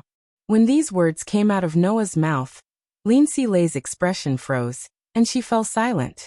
Noah, who noticed the abnormality, glanced at Lindsay Lay and changed the topic. Well, I'm just asking. If it's not convenient to say, then don't say it. Actually, it's not something that needs to be hidden. Lindsay Lay was silent for a while before sighing. I want to participate in the Elven Sword Dance Festival because I want to save my little sister. Little sister? Noah said in surprise. You have a little sister? To be exact, I have 2 little sisters. I'm the eldest daughter in the family, and the one I want to save is my second sister. Lindsay Lay's voice sounded a little sad. My second sister. Yusha is currently in a deep slumber, and she may never wake up. Noah frowned, put down the utensils in his hands, and looked at Lindsay Lay. Under Noah's gaze, Lindsay Lay smiled helplessly and explained. My younger sister, Eudia, was an excellent witch who was highly recommended by the Divine Rights Institute. But a few years ago, during a sacrificial ceremony for the Water Elf King, my younger sister made a mistake and angered the Elf King. She was imprisoned by the Elf King in a cursed ice that would never melt. Hearing this, Noah's frown deepened. Was it the Elf King again? Claire's sister betrayed the Elf King and caused the entire Ordesia Empire to suffer a devastating blow. Lindsay Lay's sister angered the Elf King, and her entire person was sealed in cursed ice that would never melt. In addition, the previous Elven War led to the reincarnation of the Dark Elf King, the birth of the Demon King, and the connection between Lyanna Subble and Noah. Why was there the shadow of the Elf King everywhere? Moreover, it wasn't anything good. As the ruler of this world, what kind of existence was the Elf King? While Noah was deep in thought, Lindsay Lay continued to explain. In order to save Eudia from the cursed ice, my father once recruited many excellent elven ambassadors of the Empire, and asked them to try to break the ice, but it ended in failure. Since then, Eudia has been in a deep sleep, and it has been a few years now. After all, the ice cast by the Elf King wasn't something that human ambassadors could do anything about. So that's why you want to participate in the Elven Sword Dance Festival.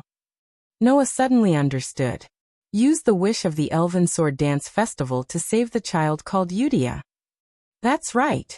Lindsay Lay nodded vigorously. The winner of the Elven Sword Dance Festival can fulfill a wish. My wish is for the Water Elf King to grant forgiveness and release my sister Eudia. I see.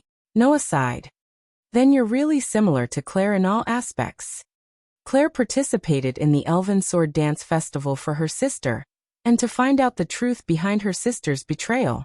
Lindsay Lay participated in the Elven Sword Dance Festival for her sister, and to release her from the eternal ice. The two were indeed very similar in all aspects. Thinking of this, Noah silently swallowed the last piece of meat. Then he looked up and gazed at Lindsay Lay. To an elf ambassador, a kiss is the most sacred contract and ritual, right? Lindsay Lay was slightly taken aback. Under such circumstances, Noah suddenly smiled and said this. Since that's the case, Lindsay Lay, I promise you that I will obtain victory in the Elven Sword Dance Festival, and help you save your sister. Saying this, Noah extended a finger and pressed it on Lindsay Lay's lips. I've already performed a sacred ceremony with you and established a contract. Therefore, I will definitely fulfill this promise. This will be my compensation to you, alright? Feeling the touch of Noah's finger on her lips and seeing Noah's deep, dark eyes and smiling expression, Lindsay Lay's heartbeat involuntarily sped up. Then, like a well-behaved wife, Linley nodded her head with a red face. Seeing Lindsay Lay like this, Noah couldn't help but smile. As expected, this girl was much cuter than he'd imagined. Chapter 1755. The next day, Noah woke up in the dazzling sunlight. Ugh! As soon as he woke up, Noah heard a pleasant voice, which instantly woke up his somewhat muddled brain. He lowered his head and looked at his arms. There was a naked elf girl with skin as white and smooth as pearls. She had a petite figure, but beautiful long silver hair that reached her waist. She was like a koala bear, tightly hugging Noah. Her face, which usually did not reveal much emotion, had a rare look of serenity. Looking at the incomparably cute elf girl in his arms, Noah bitterly smiled while gently stroking Aster's soft silver hair and muttered, "This is a scene that I haven't seen in a long time." Ever since Noah returned to the world of fairy tale, Aster had never woken up in Noah's arms like this. The reason was very simple. After returning to the world of fairy tale, Noah rarely slept alone. There was always Mira and Lisanna by his bed. Ever since he got married to Mira and Lisanna, Noah had never stayed alone in the house. Under such circumstances, Aster no longer came out to sleep with him. Perhaps it was because Noah had not slept alone for a long time, and had returned to this world that originally belonged to Aster. That was why Aster came out to sleep with him as usual. That was why her expression was so peaceful. Although sleeping without clothes is still something that people can't agree with. His words brought forth another voice. That is only the proof of the Holy Sword Fairy's dependence on you. You should be proud, my fated one. There was only one person who would call Noah that. Therefore, Noah looked to the side without any surprise. He saw that at the window, Athena was pulling open the curtain with one hand. Her coquettish snake eyes were looking at the elf forest in the distance. She seemed to be talking to herself. So this is the world where the elves live? What? Noah asked without leaving a trace. You don't like this world? Or rather, it's the opposite. Athena shook her head, her eyes fixed on the elven forest outside. After coming to this world, I feel like I've returned to my mother's body. Perhaps it's because I was reincarnated with reference to the existence of the Holy Sword spirits, so I can't help but feel a sense of belonging to this world. Isn't that a good thing? Noah smiled. You once ran against the world as the god of perverse Tao. Now that you feel a sense of belonging in this world, it proves that you have been accepted by the world once more. Theoretically speaking, the gods that were born from the stars should be in existence that is one with the world. As a god, even if they were to turn into a body that goes against the world, it would still be a joke that no one would dare to agree with. Athena said calmly, but then changed the topic. If it was in the past, I would definitely think that way. But after knowing about your existence, I finally understood the truth of the world and how narrow-minded I was in the past. I'm not that arrogant to talk about the truth of the world with you, the beloved child that was born from millions of worlds.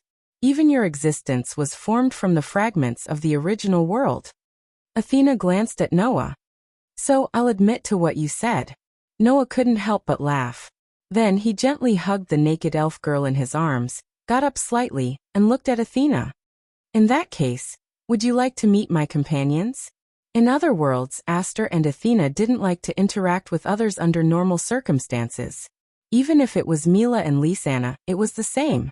Apart from Noah, the others weren't elven users and didn't know how to interact with elves. The only one who could communicate with elves was the pure Magus G. Noah was the only male elven user, so he was an exception. Under such circumstances, Aster and Athena were able to interact with others to a certain extent, because of Noah. They also had a strong sense of self. For elves who didn't have a strong sense of self, and only had the intelligence of wild beasts, it was impossible for them to interact with beings that weren't Magus G, let alone low-ranked elves who didn't even have any intelligence. However, it was different in this world. Alicia Elven Academy didn't have much, but the number of elven users and elves was definitely not small. Therefore, interacting with elven users shouldn't be an unpleasant thing for Athena, who was an elf. Unfortunately, Athena still refused. Although I'm interested in the elven users of this world, I'd rather observe them one-sidedly than interact with them. Athena's beautiful snake eyes were filled with arrogance that hadn't been seen in a long time. Even if I'm no longer a goddess, I'm still in existence of the highest level among elves. I'm not inferior to the Holy Sword elves over there. That's why I don't want any random elven user to get close to me. After saying that, Athena's body turned into light particles and floated back to Noah's bedside. She then condensed into a platinum sword and laid down quietly. Seeing this, Noah couldn't help but feel helpless. However, Athena's words weren't wrong. Although elven users had the right to interact with elves, it was only a right. If any elven user could form a good relationship with a high-ranked elf, there wouldn't be so many elven users who could only form contracts with middle-ranked or low-ranked elves. Although Linley and the others were excellent elven users who could form contracts with high-ranked elves, it wasn't that easy to form a contract with a humanoid elf of the highest rank. At least, until now, other than himself, Noah had only seen 2 people who had formed contracts with high-ranked elves. One was Lillian Ashubal. The other was Grey Vaz. The former was the strongest sword dancer, the idol of all the witches in the continent. The latter was the strongest elven user, the peak of all elven users in the continent. Only these 2 had formed contracts with high-ranked elves. One could imagine how difficult it was to form a contract with a high-ranked elf. In addition, Athena was a goddess, so she naturally wouldn't bother to form a cheap exchange. Not to mention Athena, even Aster didn't have a good relationship with Linley and the others. They could only be considered acquaintances, and were somewhat familiar with each other. And this was only because Linley and the others had interacted with Aster for a period of time, so it was difficult for them to gain Aster's recognition. From this, it could be seen how difficult it was to form a relationship with a high-ranked elf. Noah was able to obtain the contracts of the 2 highest-ranking elves. Furthermore, one of them had sworn an oath with him for eternity, while the other was his authority, and it was almost impossible for her to betray him. This could really be said to be a blessing of 3 lifetimes. Well, it's much better than when I was the god of disobedience. When she was still the god of disobedience, because she was devoured by the unruliness of her path, Athena treated humans as dirt and killed them whenever she wanted. Now, Athena was only unwilling to form cheap exchanges with humans, which was already very good. Thinking of this, Noah patted Aster's slender back. "Aster, it's time to get up." Aster blinked, and then slowly opened his eyes. He rubbed his eyes sleepily and cutely yawned. "Master, good morning." "Good morning." Noah patted Aster's head dotingly. "It's time to get up." "Okay." Aster got up with a trace of sleepiness. In the next moment, Aster was like Athena. Amidst a burst of light particles, he turned into a small silver sword and quietly laid in front of Noah. As expected, it's hard to form a relationship with a high-ranked elf. Noah had no choice but to leave such a comment. Wearing the only male uniform in the Elven Academy, Noah came out of his bedroom and went to the living room. As soon as he opened the door, the aroma of black tea wafted into Noah's nose. Noah's eyes couldn't help but brighten. "Oh, it smells good. Is there a share for me?" As soon as he said this, several intense gazes landed on Noah's face, causing Noah to be stunned.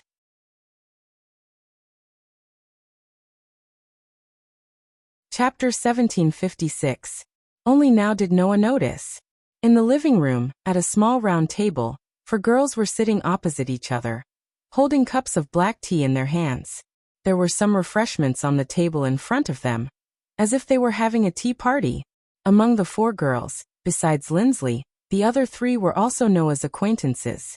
Of course, apart from these 3 girls, Carol was also present, but she stood behind Lindsay, looking like a standard maid. Looking at the 3 girls sitting with Lindsay, Noah was surprised. "So you're all back?" Of the 3 girls, one had flame-like twin ponytails, one had long purple hair, and the last one had a white ribbon tying her sky-blue hair into a single ponytail. They were the other members of the fairy tale team. Claire, Fayanna, and Alice were in a group of 3. "So slow," Claire said in a petulant manner, as if she was throwing a tantrum. "Even if we haven't resumed our lessons, you've slept for too long. However, in order not to disturb your rest, we temporarily held a tea party here." Fayanna smiled mischievously. "Of course, boys have a lot of trouble in the morning. I know about this. I hope I didn't disturb you. Boys have a lot of trouble in the morning." Alice frowned, looking at Noah with some confusion. "Boys have a lot of trouble in the morning? Do you need my help?" "Help?" Fayanna looked at Alice in surprise. Then she giggled. "I didn't expect the captain of the knights to be so daring. It's really surprising." "Daring?" Alice was confused. "What does that mean?" "Fayanna, can you not speak in riddles?" Claire said with dissatisfaction. "What kind of trouble can boys have in the morning? Is it daring to just help a little?" "That's right." Lindsay drank her tea elegantly, also puzzled. Could it be that boys hide something scary in the morning? Well, for us it is indeed a bit scary. Fayana couldn't help but laugh. If you're curious, you can ask Noah if he can show you. Hearing this, Carol, who was standing behind Lindsley, couldn't help but laugh secretly. The three girls, who didn't know what was going on, turned their attention back to Noah, their eyes full of curiosity. Claire said directly, "That's it, let us see. See your head." Noah's eyes twitched. "Are you girls really talking about such an unhealthy topic early in the morning?" Unhealthy topic. The three pure girls immediately blushed. Fayana. Claire glared at Fayana with a red face. So you're talking about the topic of sex? Fiona showed an innocent expression. Is it still too early for you?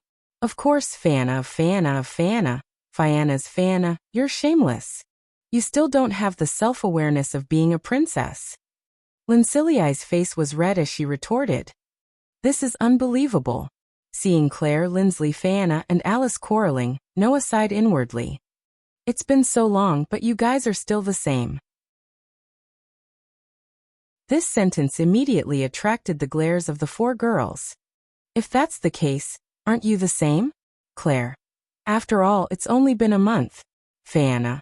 I don't think there's anything wrong with me being like this. Alice. As a noble, I've always been leading by example. There's nothing to pick on. Lindsley. These were the rebuttals of the four girls. In this regard, Noah really wanted to say that in terms of personality, the four of them had some areas that he couldn't complain about. But there was no benefit in saying this, so forget it. All right, Mr. Noah, please don't stand there. Come and sit here. Carol pulled out a seat for Noah with a smile. The ladies have been waiting for you for a long time. Not knowing if it was intentional, Carol helped Noah move his seat to Lindsley's side with a smile on her face. Except for Noah, no one else noticed this small movement. They continued to drink their black tea, with a look of indifference. Noah could only shrug and sit next to Lindsley under Carol's giggling. Then Noah asked his four teammates. Since you're all back, that means you've all finished your tasks, right? The reason why the fairy tale team had postponed a month's ranking competition and applied for a month's leave was because the four girls had their own matters to attend to. Claire took this opportunity to visit her parents who she hadn't had the chance to visit before, and who were still in prison. Lindsley, Alice, and Fayana returned to their homes and reported the good news of qualifying for the Elven Sword Dance Festival to their families. Because of the long journey and the need to socialize due to their status, the four girls needed a month's time to complete this goal. Since they had rushed back, it meant that there were no problems. No matter what, the Elven Sword Dance Festival is about to start. How could we not come back? Claire said as she puffed out her chest that didn't undulate at all. Also, in this month, I was allowed to enter the library that my family used to own. I learned a lot from there, and my strength improved a lot. How much can you improve if you only study by yourself? Lindsley said to Claire, not to be outdone. I also asked the elven knights in my family to help me train. My strength will definitely improve more than Claire's. I also retrained my skills a little, Alice said with a serious expression. At this time, every bit of improvement counts. That's something we can't do anything about. Fayana sighed deeply. After all, if we want to emerge victorious in the Elven Sword Dance Festival, we have to defeat the strongest sword dancer. The girls all fell silent. Noah knew that the four girls had their own reasons for participating in the Elven Sword Dance Festival. Claire wanted to understand the truth behind her sister's betrayal of the Elven King. Lindsley wanted to rescue her frozen sister. Alice wanted to inherit Versilia's wish. Fayana wanted to take back everything she had lost when she was demoted to a lost elven princess. In other words, the four of them had their own reasons for not losing. However, his opponent was the existence known as the strongest sword dancer, the target of all elven envoys. Would they be able to defeat such an existence? Not to mention these four girls, even if it was anyone else, they wouldn't have much confidence. However, Noah still wanted to say, "Leave Rena Subble to me." The group of four girls immediately cast their gazes on Noah at the same time. Do you have a chance of winning? Alice couldn't help but ask. Although you are indeed very strong, can you guarantee that you can defeat Renasubble? Indeed, I can't guarantee it because I still don't know the full extent of Lianasubble's strength. But no matter what, I did have a brief confrontation with her, even if we weren't serious at that time. Noah smiled indifferently. Moreover, you aren't the only ones who have grown in this month. I also have a trump card. Trump card? The girls were curious. What trump card? Noah touched the elven mark on the back of his hand, and sensed the aura of Athena on it. He said with a deep meaning, "You will know in the future." Seeing that Noah didn't seem to want to reveal it directly, the girls didn't pursue the matter. In any case, Noah's strength was indeed very strong. There was no doubt about this. Since Noah could deal with Renasubble, it couldn't be better. Thinking back to the beautiful sword dance between Noah and Ren, Claire, Lindsley, Fianna, and Alice were fascinated. Just like that, the day of the Elven Sword Dance Festival gradually arrived.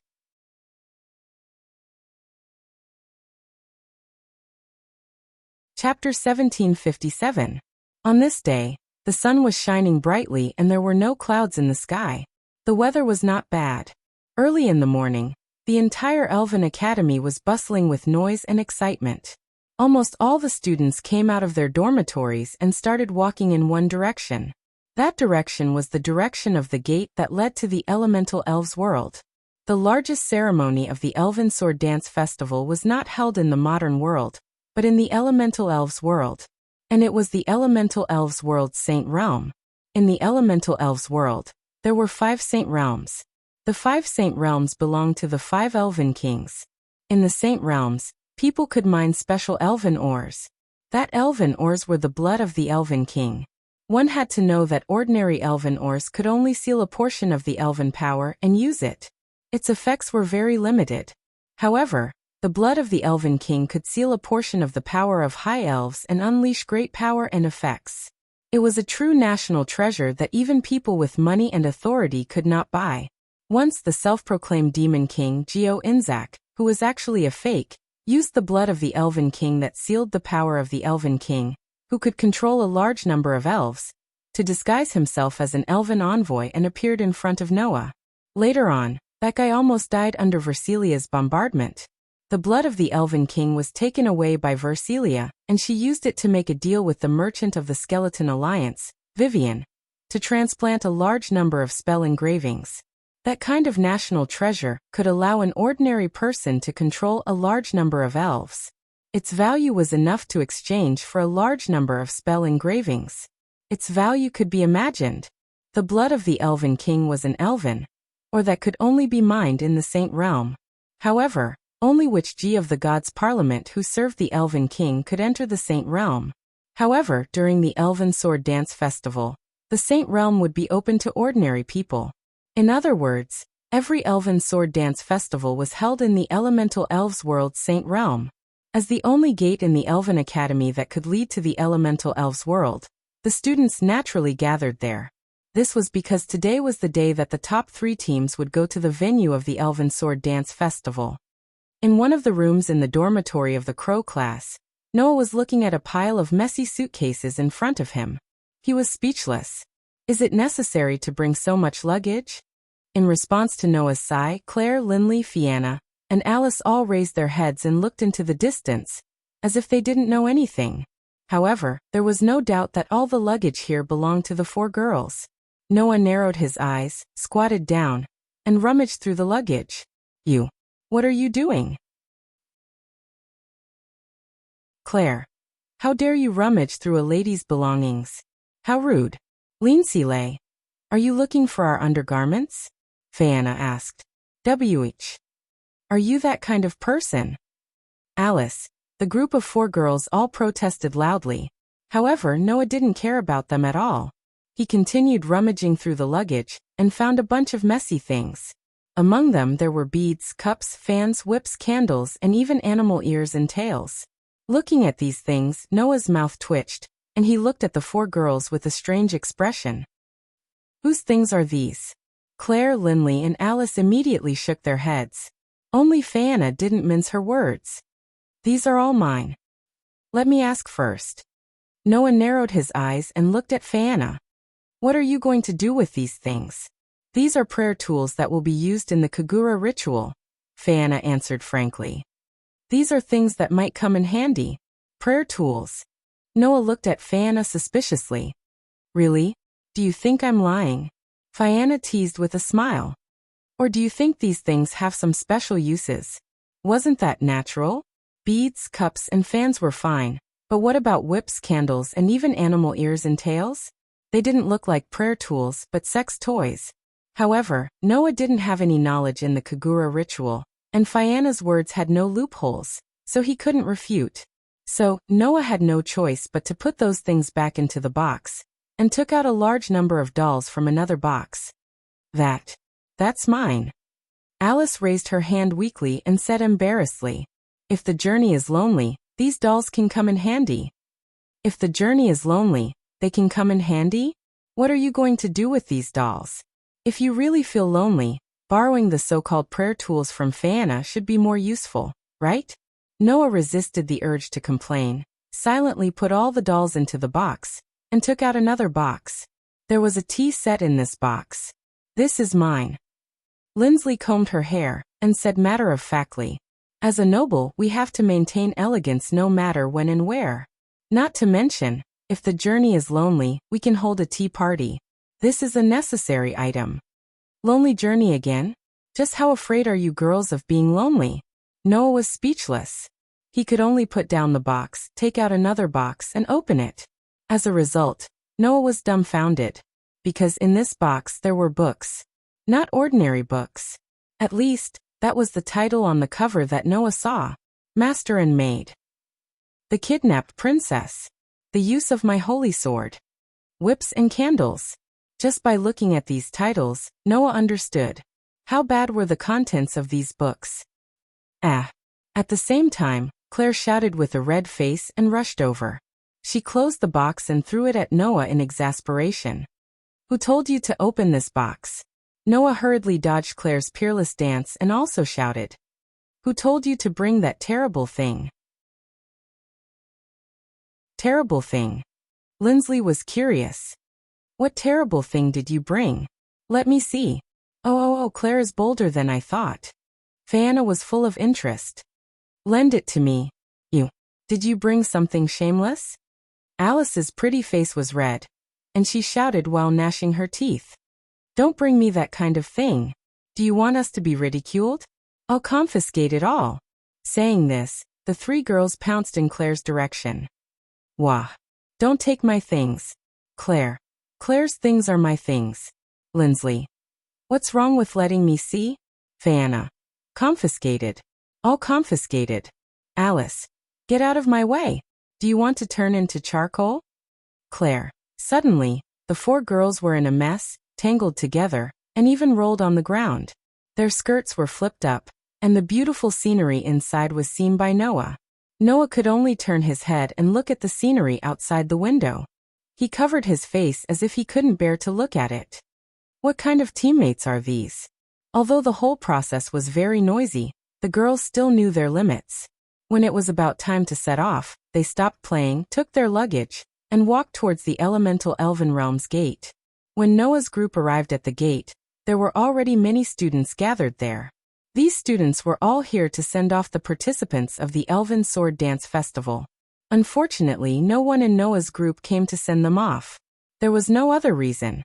They didn't have any other friends in Alicia Elven Academy. Only Alice exchanged a few pleasantries with the members of the Wind King Knights before bidding them farewell. Clank. At a certain moment, the gate to the elemental elven realm bloomed with light. Only at this moment, the gate to the elemental elven realm was open. Noah's group looked at each other, and then followed the other two groups into the light.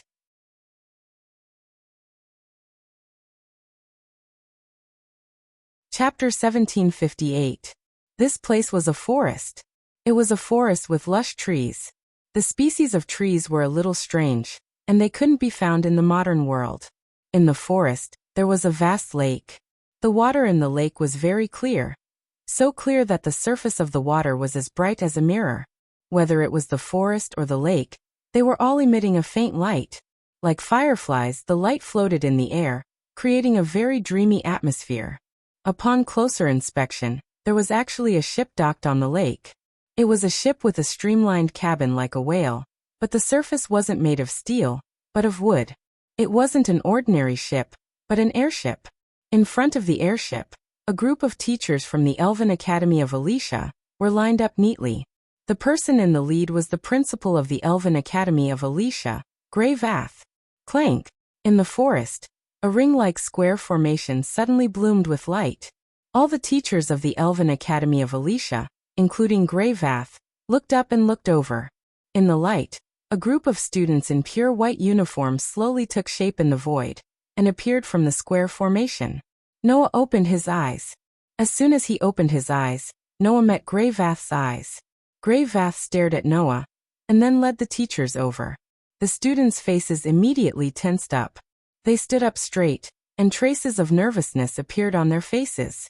It wasn't only because the person in the lead was the principal of the Elven Academy of Alicia, but also because the most powerful elven envoy on the continent was right in front of them. The students didn't know that Grey Vath had lost her ability as an elven envoy a month ago. However, even if she lost her ability as an elven envoy, Grey Vath's prestige still couldn't be underestimated. Next, you will represent the Audisia Empire and go to the holy realm of Ragnar Yith. Grey Vath's sharp gaze swept across the students as she spoke. Ragnar Yith is the territory of the Wind Elf King, and it is also the venue of this year's Elven Sword Dance Festival. The last time the Elven Sword Dance Festival was held there was 74 years ago. In other words, it has been 74 years since anyone other than the House of Gods has entered there. Do you see the airship on the other side of the lake? Grey and Vath pointed in the direction of the airship. Next, you will board that ship, which will take you to the holy realm of Ragnar Yith. Everyone's eyes immediately turned to the airship. Under such circumstances, Gravath continued to speak. That ship doesn't belong to the Alicia Elven Academy, nor does it belong to the Audisia Empire.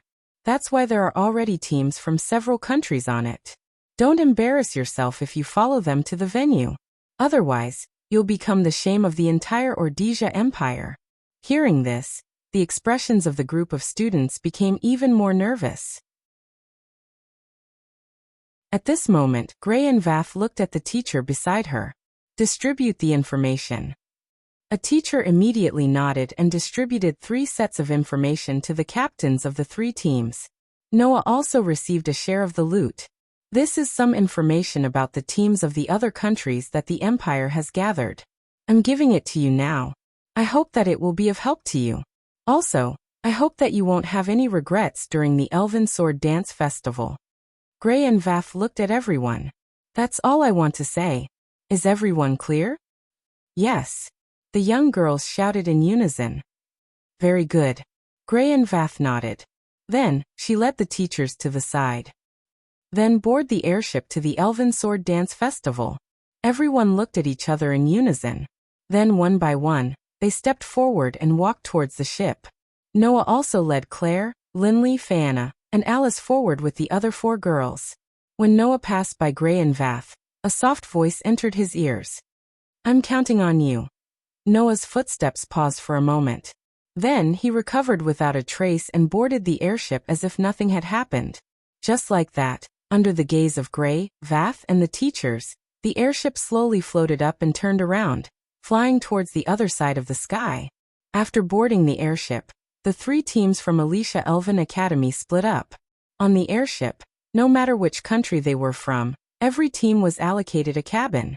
The walls were all made of marble, and the floor was covered with a red velvet carpet embroidered with beautiful embroidery. Undoubtedly, this airship was made of wood, but the interior was made of marble. It was somewhat inconceivable. As soon as they entered the cabin, the 4 young ladies neatly laid on the sofa, as if they were exhausted, and sprawled on the sofa. Seeing this, Noah was helpless.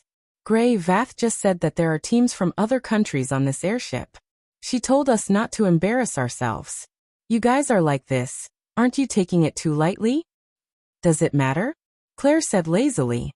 Anyway, it's in the room. No one will see.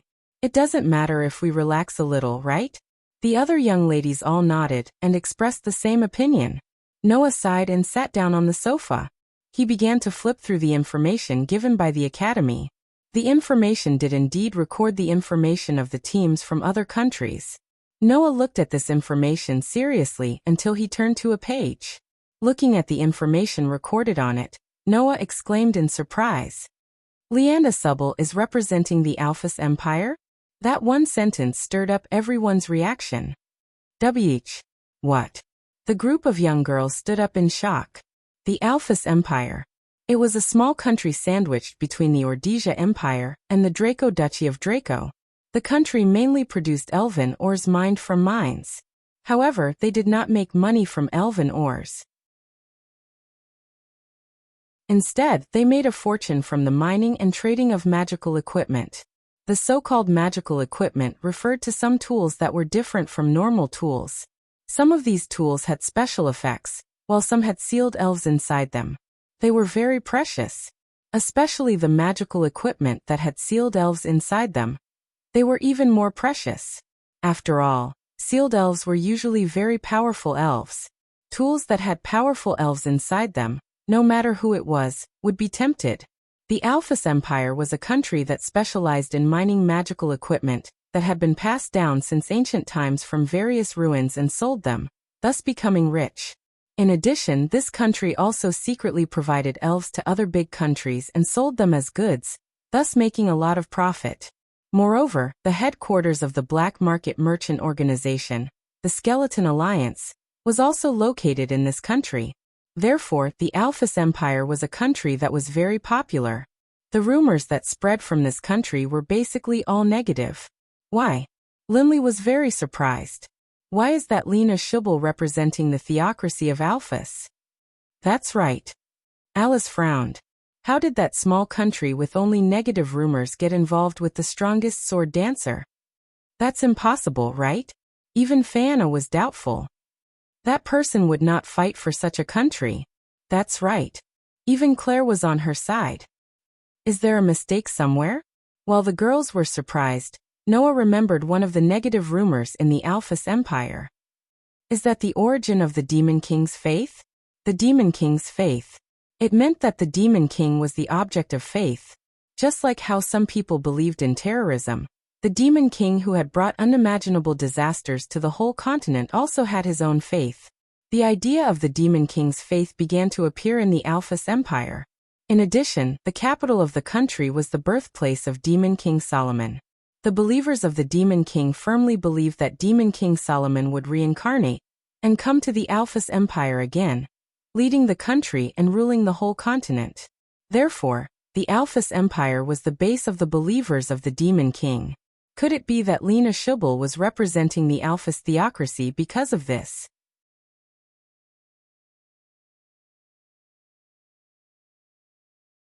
Chapter 1759. Although she was not a male, it was a fact that Lena Subble had inherited the power of the Dark Elf King and could control it freely. In other words, there were definitely many people who believed that Lena Subble was the Demon King. The Alphys Empire was the headquarters of magic believers and the birthplace of the former Demon King Solomon. In that case, as the Demon King, it was not strange for Lena Subble to have a relationship with the Alphys Empire. Not to mention, Lena Subble's contracted elf was Lestia, one of the contracted elves of Demon King Solomon. As the contracted elf of Demon King Solomon, Lestia should be very clear about the situation of the Alphys Empire. It was not strange for her to be able to have a relationship with the Alphys Empire. Thinking of this, Noah browsed through the information about Lena Subble and confirmed the name of Lena Subble's team. The team name is Purgatory Apostles? How should he put it? This team name did not have the style of Lena Subble at all. Instead, it gave people a feeling that it was very suitable for the Alphys Empire. At this moment, dong! Accompanied by a dull thud, the entire cabin began to shake violently. Ah! Claire, Lindsley, Viviana, and Alice did not have time to react. Caught off guard, they screamed subconsciously and all fell to the ground. Among them, Lindsley directly fell on Noah, as if she was sitting on Noah's arms. In a standard riding position, her whole body pressed on Noah's body. Suddenly, Lindsley's beautiful body kept rubbing against Noah's body with the violent shaking of the airship, causing Noah to almost lose his self-control. Usually he did not notice it. Only now did Noah realize that Linslay's body was actually so good. At least, even with 2 layers of the Elven Academy uniform, Noah could clearly feel the softness of Linslay's ample bosom, and the smoothness of her thighs clamped against his body. This level of contact was enough to stir the body and mind of a healthy man. Ah! At the same time, Linley finally realized her current situation. Under her shyness, her pretty face and ears turned crimson at the same time. For a pure and innocent young lady, the impact of this kind of intimate contact should not be inferior to the accidental kiss last time. Right? However, now was not the time to care about this. Dong! Another muffled crash sounded, and the entire airship shook even more violently. Ah! The young misses all cried out in grief. Only Noah, who remained calm, instinctively hugged Linsay tightly as he steadied himself. Through the window, he saw the outside of the airship. Over there, a huge shadow was attacking the flying ship. Dong! Under the heavy crash, the airship shook violently in the sea of clouds, splashing up pieces of wood. The hull of the airship was destroyed bit by bit. In the cabin, elf users wearing military uniforms and uniforms of different countries came out of the cabin and came to the deck. Noah and the others also came out of the cabin while enduring the violent shaking. Then all of them saw it. On the side of the airship, there was a huge monster. It was a monster that looked like a ray but had a single ferocious red eye on its head. Its body was half the size of the airship. Looking at the monster, Noah exclaimed in surprise. "Is that a magic beast?" "No, it's not a magic beast," Fianna said with a serious expression. "That's a military elf." Military elf? Noah froze slightly. The so-called military elf referred to a type of elf that was different from the contracted elf. The contracted elf was an existence that provided strength to the elf user through signing a contract with the elf user and fighting alongside the elf user. On the other hand, the military elf didn't need to sign a contract with the elf user to be controlled. Its advantage was that it had a wide range of uses and didn't have any requirements for the ability of the elf user. As long as one had a certain level of aptitude as a witch, one could control the military elf to a certain extent. In other words, elves that were adjusted to military elves couldn't exert their full strength. For example, military elves couldn't transform into elf devices like contracted elves, nor could they provide divine energy support to the elf user to use elf magic. At the same time, their innate strength would be limited. However, even if they were limited, such elves that could be controlled without a contract were very useful in all aspects. For example, right now the elf user who attacked the airship didn't see any trace of him at all, but the military elf attacked the airship under the control of the elf user. Because there was no contract, anyone could control the elves, and no one knew who launched the attack. Therefore, military elves were generally used in military applications. They were most often seen in wars. Of course, the more powerful the military elf, the more elven users needed to work together to control it. For example, among the military elves, there were some elves that were very difficult to control that ordinary elven users couldn't use alone. Those elves were classified as tactical military elves. If one wanted to successfully summon tactical-level military elves, they would need to use a group of specially trained elven trainers to operate them. The power of these tactical military elves was even comparable to that of high-level elves. Their destructive power was very strong, and they were often used in wars to wipe out thousands of troops. In addition, Noah also heard that above the tactical military elves, there was a type of strategic military elves. That level of military elves was so powerful that without hundreds of elven users to perform the ritual, they absolutely couldn't be controlled. Their destructive power was peerless, and they were even sealed and not allowed to be used. If a military sprite of that level were to cause trouble, not to mention a city, even several cities could be destroyed. As for the tactical military elves, they also had the power to destroy a small city. The military elf in front of him was so energetic to deal with a mere airship, so it probably hadn't reached the tactical level, let alone the strategic level. However, to ordinary elven users, the threat of a military elf was already big enough. Why would a military elf appear in a place like this? Claire first asked this question, then immediately thought of something, and her expression also became serious. I see. You want to eliminate your opponent? The Elven Sword Dance Festival wasn't just a simple sacrificial ritual. It also symbolized the meaning of war between countries. After all, the country that obtained victory in the Elven Sword Dance Festival would receive the protection of the Elven King for many years, greatly increasing the country's power. This was the reason why many countries, led by the Austrian Empire, invested so much effort in nurturing Elven users and actively participated in the Elven Sword Dance Festival. Of course, some countries would rather use unscrupulous means to obtain victory. The Elven users on this airship were all participating teams from various countries. Therefore, it wasn't strange at all if a country sent out a military elf to eliminate a threat in pursuit of victory. That kind of thing doesn't matter. Alice unsheathed the knight's sword at her waist and stared closely at the ray elves outside the sea of clouds. Let's think of a way to deal with this military elf first. With that, Alice prepared to charge out.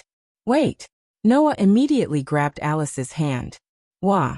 Alice immediately cried out in surprise, her pretty face turning red as she cried out in panic. Hand. Your hand. It's just holding hands. Noah subconsciously complained. Why are you making such a fuss? What? What do you mean it's just holding hands? Alice blushed shyly and glared at Noah rather angrily. This is my first time. Noah didn't have the energy to complain. At that moment, Noah could only say, "Look around." Hearing this, Alice was slightly startled and immediately looked around.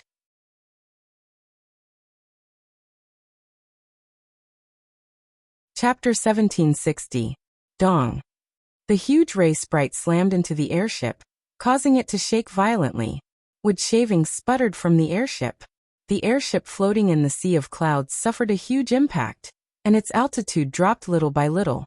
Under such an onslaught, the Elven envoys from various teams from various countries had gathered on the deck. However, they chose to stay where they were amidst a wave of whispers.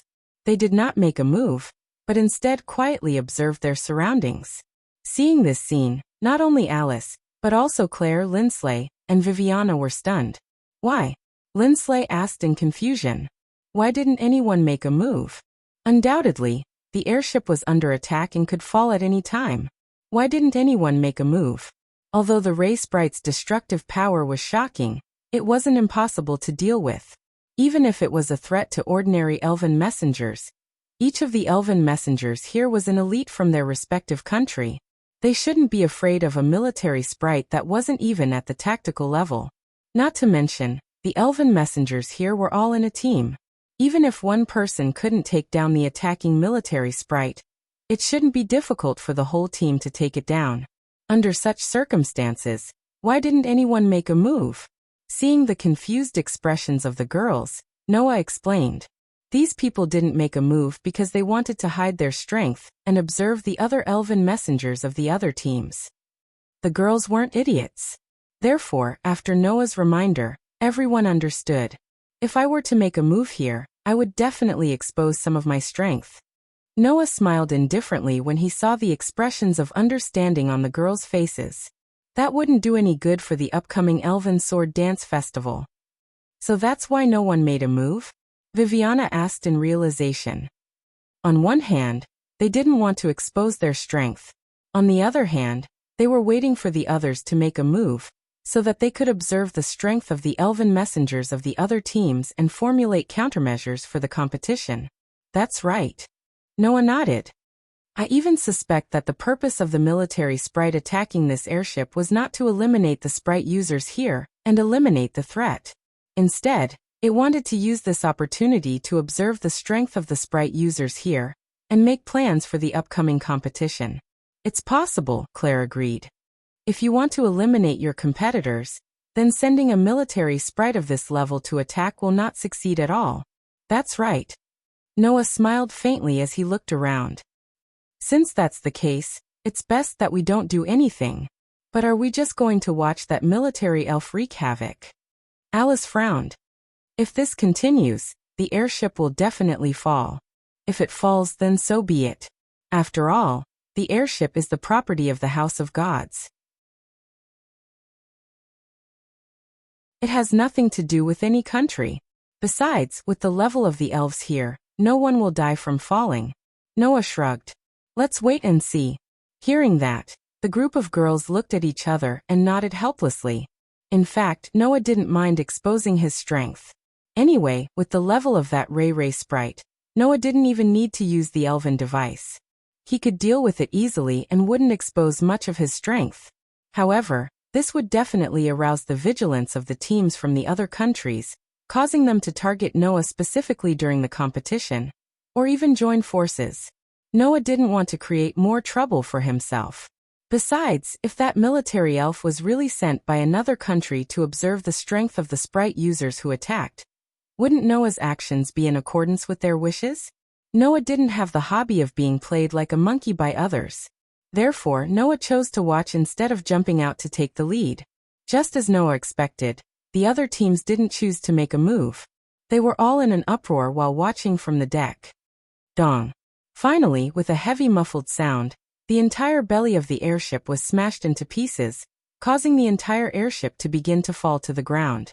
This time, the sprite users on the deck couldn't remain calm. Although they were all elites of their respective countries, the sprite users who could participate in the Elven Sword Dance Festival were restricted to those below the age of 20. This proved that these sprite users were all young girls. Under the threat of the airship crashing, the well-trained sprite users were still able to remain calm. However, some of the weaker sprite users started to panic. It's about to fall. Noah grabbed onto the guardrail to stabilize himself and shouted in Alice's direction. Alice! Got it! Alice was already prepared. She closed her eyes, and a phosphorescent divine energy rippled from her body. Wind, please give me strength. A gust of wind began to swirl around Noah and the rest, lifting them off the ground and floating them. At the same time, the teams from the other countries also began to use their abilities to break away from the airship. Just like that, the airship plummeted towards the ground, and finally crashed heavily into the edge of a forest. In an instant, dust and wood shavings flew everywhere. A small part of the ground was dug up by the heavy impact, and it trembled slightly. As for the elven envoys who had left the airship, they all landed safely on the ground, avoiding the fate of the airship being destroyed and their lives being lost.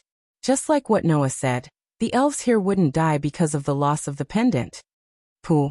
At this moment, the ray sprite that destroyed the airship descended from mid-air and let out a hair-raising roar. With a flick of its tail, its huge body crashed downwards like a meteorite. It seemed that destroying the airship wasn't enough to make the military sprite leave. No matter what the purpose was, the target of this military sprite was the sprite users here. How could it just destroy the airship and leave? Seeing the huge ray sprite crashing down like a meteorite, Claire, Linley, Fayana, and Alice couldn't keep calm anymore, and some divine energy began to surge from their bodies. Only Noah raised his eyebrows, and the corners of his mouth slowly rose. Finally, someone can't help but make a move? As soon as Noah finished speaking, a cold and awe-inspiring voice rang out. Holy Spirit of the pitch-black evil dragon, I hereby command thee, heed my command, and destroy my enemy. The moment the stern voice sounded above the forest, a pitch-black light suddenly flashed and rushed into the air. In the pitch-black light, a huge dragon with a pitch-black luster slowly appeared. The dragon opened its ferocious mouth, and a shocking amount of divine energy gathered inside. In the next moment, the divine power transformed into a violent black flame that shot out and engulfed the entire body of the ray fish spirit that was charging over. The ray sprite didn't even have time to scream before it was incinerated in the pitch-black flames and disappeared without a trace. Seeing this scene, all the sprite users present widened their eyes. Noah looked up and gazed at the back of the pitch-black dragon. A young girl was standing there. She was a young girl with shoulder-length black hair and a rather decent appearance. The young girl wore a beret on her head, and she wore a military uniform that didn't have any wrinkles on it. It was so thin that it outlined her perfect figure. However, rather than calling it a military uniform, it looked more like a uniform from somewhere. Not only did the skirt not reach her knees, but she also wore black stockings on her legs and a pair of boots on her feet. She looked quite charming. Looking at the young girl, Noah called out her name in a low voice. The trump card of the Dragon Duchy of Doragonia, Leola Lancaster. Perhaps she heard Noah's whisper, but on the pitch-black dragon, the young girl named Leola turned her head and looked in Noah's direction. Their eyes met. At this moment, Noah and Leola only had eyes for each other.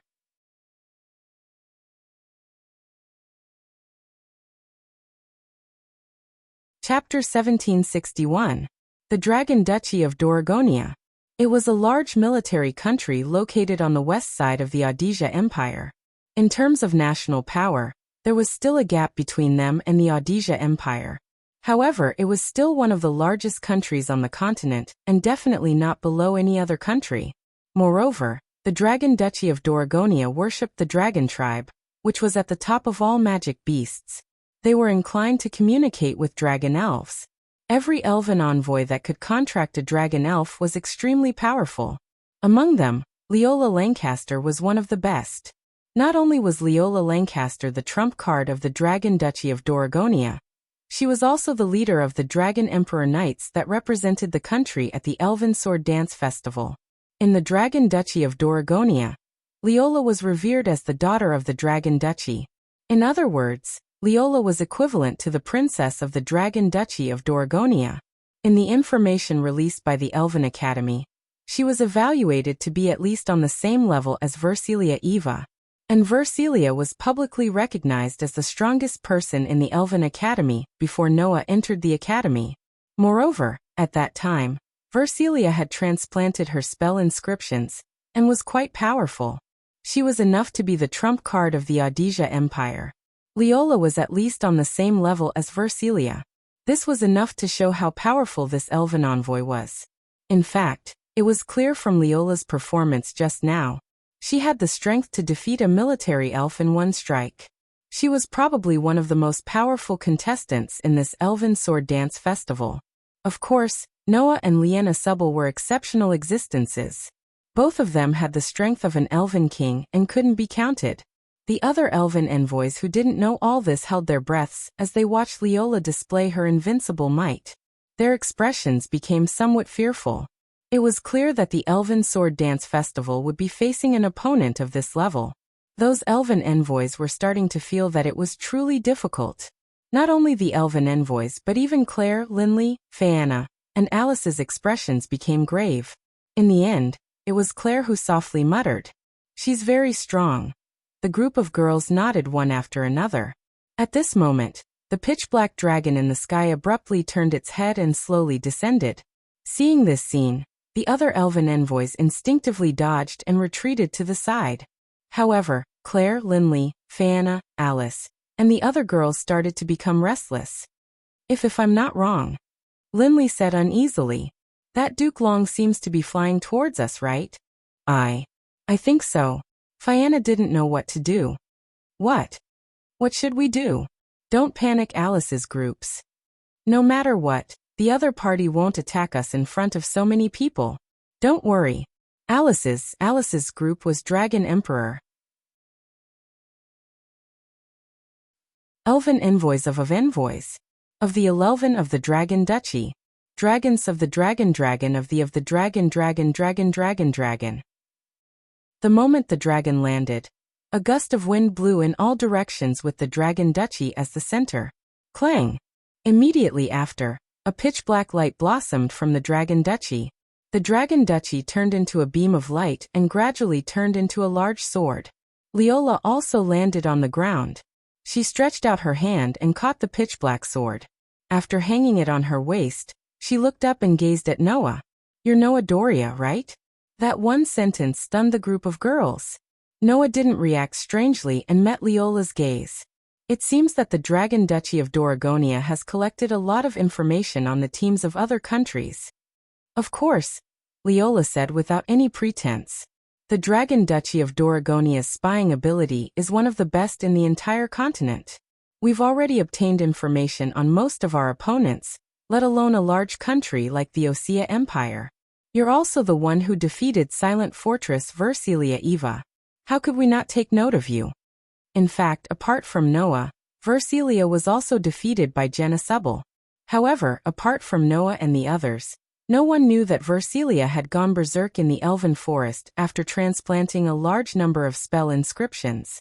Therefore, what Leola said should be the result of Versilia's duel with Noah in the academy, before transplanting a large number of spell inscriptions.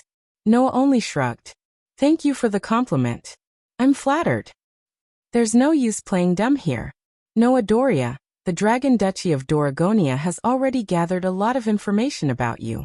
To us, you're the most important existence besides the strongest sword dancer, Jenna Subble. Leola stared at Noah. After all, you had a sword dance with the strongest sword dancer, but there was no victor. Isn't that right?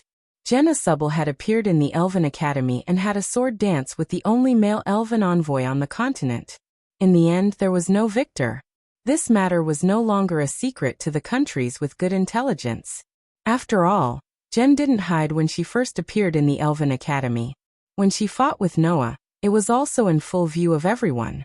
There was no way she could hide it. Of course, she couldn't hide it from a large country like the Dragon Duchy of Doragonia. However, Jenna Subble was the idol of all elven envoys on the continent.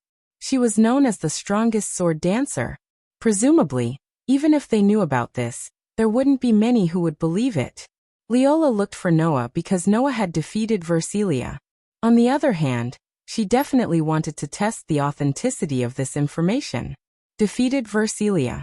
Tied with Jenna Subble. If one were to talk about which one would arouse more vigilance, it would definitely be the latter. After clearly understanding this matter, Noah pretended to be surprised under Leola's gaze. Where did you get this information from? Are you still going to play dumb? Leola had been staring at Noah the whole time. When she saw Noah's surprised expression, her beautiful brows slightly furrowed and her gaze sharpened. Forget it. If you really have that kind of ability, then I'll beat you fair and square during the Elven Sword Dance Festival. No matter if you're the strongest sword dancer or male elven envoys, if you want to defeat me and my Nidhogg, then come and try. After saying this, Leola slightly raised the pitch-black greatsword hanging at her waist. A faintly discernible pressure emanated from the pitch-black greatsword, before disappearing in an instant. However, Noah and the others still felt it. Nidhogg. Alice stared at the pitch-black greatsword at Leola's waist and muttered, "That's the strongest dragon elf in the Dragon Emperor Knights." That's right. My Nidhogg is the strongest dragon elf in the Dragon Emperor Knights.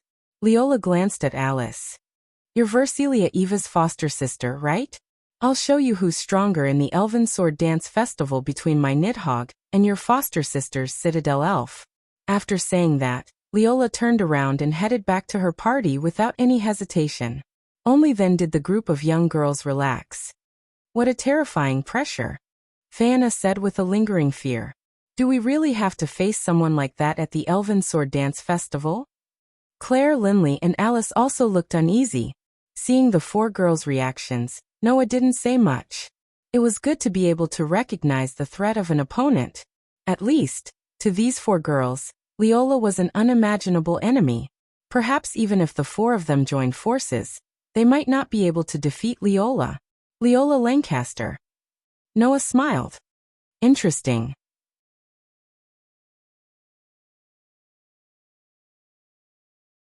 Chapter 1762. In the end, although the attacking military elves were cleanly dealt with by Leola, the flying ship suffered severe damage and was unable to continue taking off.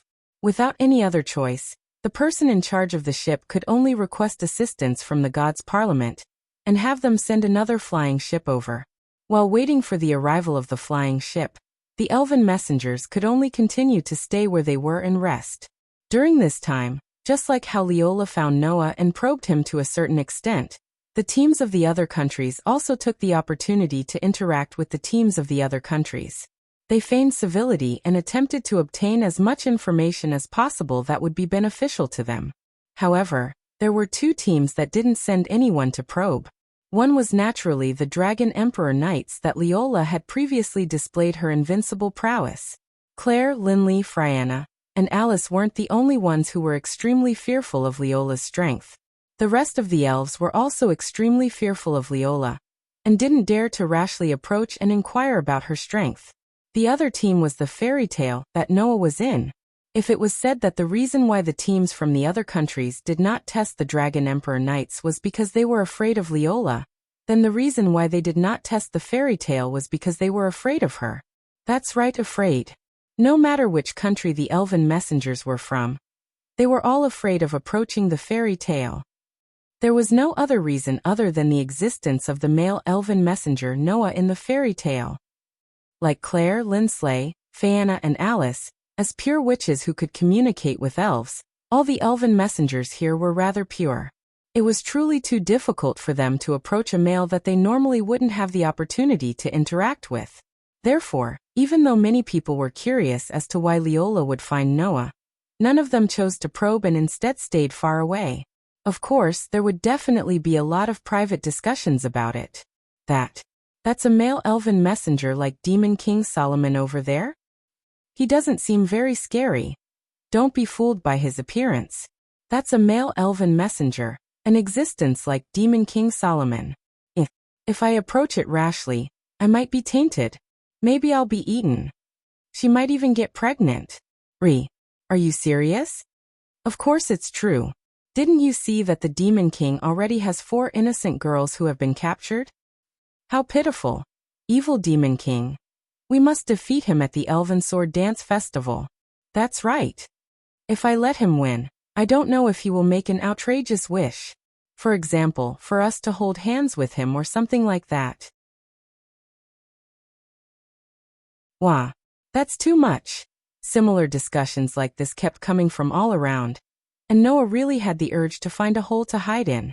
Especially the part about making an outrageous wish, but in the end, it was to hold hands. Noah had the urge to complain. These girls were so pure and innocent. Did their families know about it? Noah was starting to worry about how these girls were going to get married after they retired. Could it be that there were still people who thought that they could get pregnant just by kissing? With that thought, Noah began to size up the surrounding elven envoys. Quick. Look. That Demon King is looking at us. It's true. Don't look at him. You'll get pregnant if you look at him. Wah. Suddenly, there was a commotion around them. Noah finally understood. He really underestimated the purity of these girls by thinking that they could get pregnant just by kissing. Wasn't this? They were starting to think that they could get pregnant just by looking at Noah. What a trap! Just as Noah felt that it was getting more and more difficult to bear, finally, a new flying ship came from the other side of the sky and slowly landed in front of everyone. Only then did everyone enter the new flying ship in an orderly manner. Under the flying ship's transport, they once again flew in the direction of the Holy Realm. Ragnar Isa. That was the Holy Realm that belonged to the Wind Elf King's territory. The main body of the Holy Realm was an island. It was a huge floating island surrounded by steep mountain ranges, suspended between thick clouds. Looking from afar, that huge floating island looked like a fairy island. It was very beautiful. Riding the flying ship, the elven envoys who were participating in the Elven Sword Dance Festival arrived at the floating island and disembarked at the port. After arriving at the port, the elven envoys would change into teams and take the carriages prepared by the deity ceremonial institution to a tower located in the center of the island. That tower was an ancient relic that could be traced back to the era of the Elven War. During the Elven Sword Dance Festival, that tower was where the participants would stay. While still in the carriage, Noah saw that tower. That tower stood on a small hill. Its appearance was very beautiful, but it didn't lose its dignity. It was surrounded by a lush forest and there was a lake not far away. The environment was very beautiful. After passing through the city gate and entering the tower, the first thing that could be seen was a vast entrance hall. The hall was designed with a high ceiling, and the ceiling was decorated with beautiful arches. Behind the arches was a long corridor of stone pillars covered with carpets. The lighting devices were not lamps, nor were they elven oars. Instead, they were light elves that floated in the air like fireflies. At first, Noah thought that as a relic from thousands of years ago, this place would look very ancient. However, after entering, Noah discovered that although this was a relic, it had been modified many times over the past thousands of years. He could hardly see the original appearance of the relic. However, there were still some ancient carvings on the walls and pillars. As for the walls of the long corridor of stone pillars, there were many colorful paintings hanging on them. Those paintings depicted the elven concubines who directly served the elven king, as well as the victors of the elven sword dance festival. Among them, there was Gray, who had won 24 years ago, and Lillian Asubble, who had won 3 years ago. As Noah looked around these historical sites, he was led to a room by which G of the Gods Parliament. The teams that were preparing to participate in the Elven Sword Dance Festival would all be given a room. However, because Noah was a male elven envoy, the Gods Parliament naturally wouldn't let Noah stay with a bunch of innocent young ladies. Of course, Noah was only one person, so he couldn't get a room of the same size as the rest of the teams. Instead, he was assigned to a small room that was more remote. After that, which G of the Gods Parliament, who was leading the way for Noah, seemed to be really afraid of being sullied by Noah, and hurriedly ran away. Noah could only watch her leave speechlessly as he sat on the bed. Claire, Linley, Fayana, and Alice should be in the room unpacking their luggage. Because Noah had put all the necessities into the gift card, he didn't bring any extra luggage. Naturally, he didn't need to spend any effort to unpack. Thus, Noah took advantage of this time to continue looking through the information given by the Alicia Elven Academy. According to the information, there were a total of 24 teams participating in the Elven Sword Dance Festival this time. It's much less than I expected. The Elven Sword Dance Festival wasn't something that could be participated in just because one wanted to. Basically, according to the Gods Parliament's allocation, every country could only have one participant. Only a few large countries with many outstanding elven envoys could have more than one participant. For example, the Alphys Empire only had one participant. The Kurna Empire, located in the east, had 2 participants. Apart from the Alicia Empire, there was only one other country that had 3 participants, Holy Georgia. As for the Draco Duchy of Dalagunia, they had 2 participants. I just don't know what kind of people are in the Purgatory Apostles. As soon as he said this, a sweet laughter suddenly sounded from Noah's room. At least, I can tell you that there's someone as scary as Lotus in there.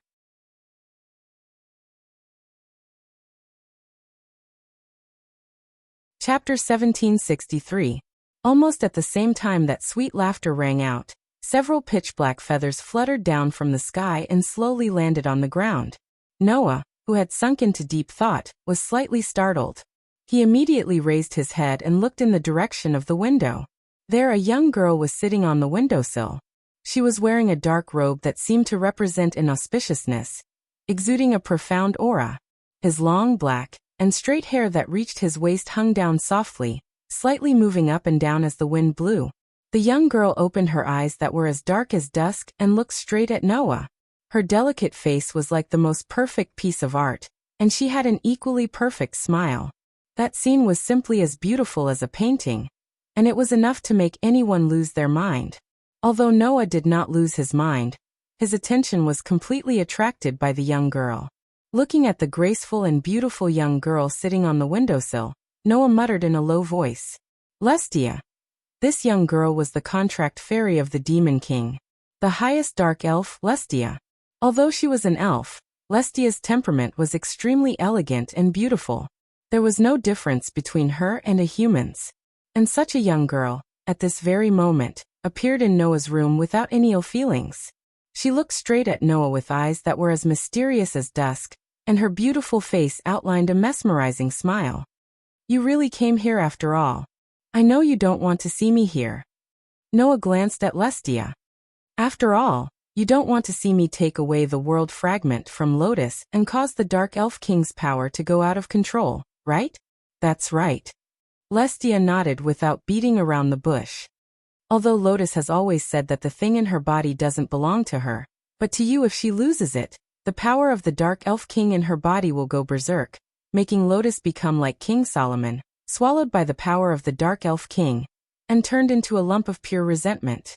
I will absolutely not watch Lotus become like that. So you're not here to persuade me not to participate in the Elven Sword Dance, are you?" Noah pursed his lips. "Don't you think it's a little unrealistic to talk about this now? Of course I know. Since you're here, you'll definitely take away the thing in Lotus's body. Lestia's beautiful eyes rippled like the surface of a lake. Of course I know that. It's useless to say anything now. After saying this, Lestia gently jumped down from the window. Her toes touched the ground as if she was dancing. With a light leap she arrived in front of Noah. Then, under Noah's gaze, Lestia's delicate face still carried a perfect smile as her delicate body slowly bent down. Because Noah was sitting on the edge of the bed, when Lestia bent down, her beautiful face was immediately pulled closer to Noah's face. Her beautiful face was tightly locked with Noah's eyes, causing a burst of fragrance to waft into Noah's nose. At such a close distance, if an outsider saw this, they would definitely think that Noah and Lestia were a pair of lovers.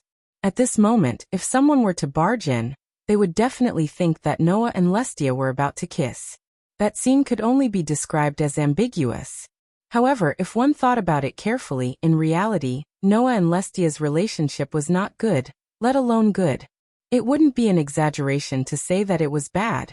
The proof was Lestia's next sentence. Have you never thought that I'm here to kill you? Undoubtedly, the content of her words was very creepy. However, Lestia's words were very suggestive, as if she was confessing to her sweetheart. If it was a less resolute man at this moment, perhaps even the words "if it was you, it wouldn't matter even if you killed me," would have slipped out of his mouth in a delirious manner, right? Unfortunately, Noah was not that type of man. Although Lestia was indeed very beautiful and very elegant, it was not enough to make Noah fall for her. If you can kill me, then you can try it here. Noah smiled indifferently. Of course, if you fail, I don't think I need to tell you the consequences, right? Lestia let out an enchanting laugh. Her eyes, which were rippling like the surface of a lake, gradually regained their calm. How scary. After saying that, Lestia wanted to straighten up. However, at this moment, Noah suddenly reached out his hand and hugged Lestia's slender waist, pulling her into his embrace. Lestia did not expect Noah to suddenly do this. She did not even have time to react before she was pulled into Noah's embrace. Her delicate body was tightly pressed against Noah's body. This position was even more ambiguous than before. At first glance, it was obvious that they were lovers intending to be intimate. Lestia was caught off guard and could not help but be stunned. Then a hint of anger appeared in her eyes. No matter how much she looked like a human girl, Lestia was still an elf. Noah's current actions were already considered disrespectful to elves. Not to mention that Lestia wasn't an ownerless sprite, but a contracted sprite with a master. As a contracted elf, regardless of the level of the contracted elf, she would not casually get close to another elf. For example, apart from Noah, Aster and Athena did not express any intimacy with anyone else. As the highest-ranking dark elf, Lestia could not help but have this tendency. However, before Lestia could make things difficult for him, Noah held Lestia's waist with one hand and pinched her chin with the other. He raised Lestia's face to look at him. Then Noah stared into Lestia's eyes and said, "You're right. You just said that there is a person as terrifying as Lotus in the Purgatory Apostles. What is that about?" This sentence calmed the anger in Lestia's heart. At this moment, Lestia no longer cared about Noah's ambiguous actions. She looked at Noah with a mischievous smile. "Do you care that much? I would be lying if I said I don't care." Noah stared intently at Lestia's dusk-colored eyes as if he was trying to see through Lestia's heart. Logically speaking, there should be no one in this world that can reach the level of Lotus and I. Besides the Elf King, there should be no one else. "That's where you're wrong," Losty corrected him, pretending to be kind. "That contracted Miss Holy Sword. In terms of strength, even the Elf King has to be wary of her. Isn't that an example?" Noah immediately fell silent. In the elemental elf world, there might not be any elves as powerful as Miss Holy Sword. However, there are still existences that are second only to the Elf King, Lestia said. They are existences that are above the demon god elves, and are known as mythical elves. Mythical elves. Noah's heart skipped a beat. Mythical elves. Noah had seen this term in the ancient books in the Academy Library. Just as Lestia said, They were existences that were above the demon god elves and second only to the elf king. According to the records, elves of this level only lived in the elemental elf world and never entered the human world. At least, in the records from ancient times, there was only one mythical elven that appeared in the human world. It was a dragon elven. Moreover, it was the most powerful dragon elven. That dragon elven lived in the Dragon Duchy of Duragonia. As an elf, it ruled the entire Dragon Duchy of Duragonia and was worshipped as a king by the people of that country. People called it the Dragon King. Thinking of this, Noah said sarcastically, "You are not going to tell me that in the Purgatory Apostles, someone has contracted a mythical elven, right? Do you want to know?" Lestia smiled sweetly. "You will find out sooner or later." As soon as she finished speaking, Lestia, who was sitting in Noah's arms, suddenly turned into a black feather and floated to the ground. She disappeared. Noah remained silent as a thoughtful expression appeared in his eyes.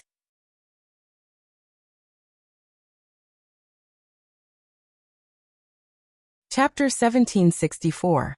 At this very moment, a young girl was standing at the top of a city tower on a hill, facing the wind. The young girl was wearing an exotic costume that looked like a witch's costume. Her beautiful black hair that reached her waist swayed in the wind. Together with her loose-fitting clothes, they fluttered in the wind and fluttered in the wind. The young girl stood against the wind and looked into the distance as if she could see something. She stood there quietly like a statue. Under such circumstances, it didn't take long for another girl to appear there. It was a young girl wearing a green military uniform. Like the previous girl, she had long black hair that reached her waist. However, unlike the previous girl's aloof temperament, the young girl in the military uniform carried a sharp aura that was as cold as a blade. She wore a mask with a picture of a ghost on it. It looked quite frightening.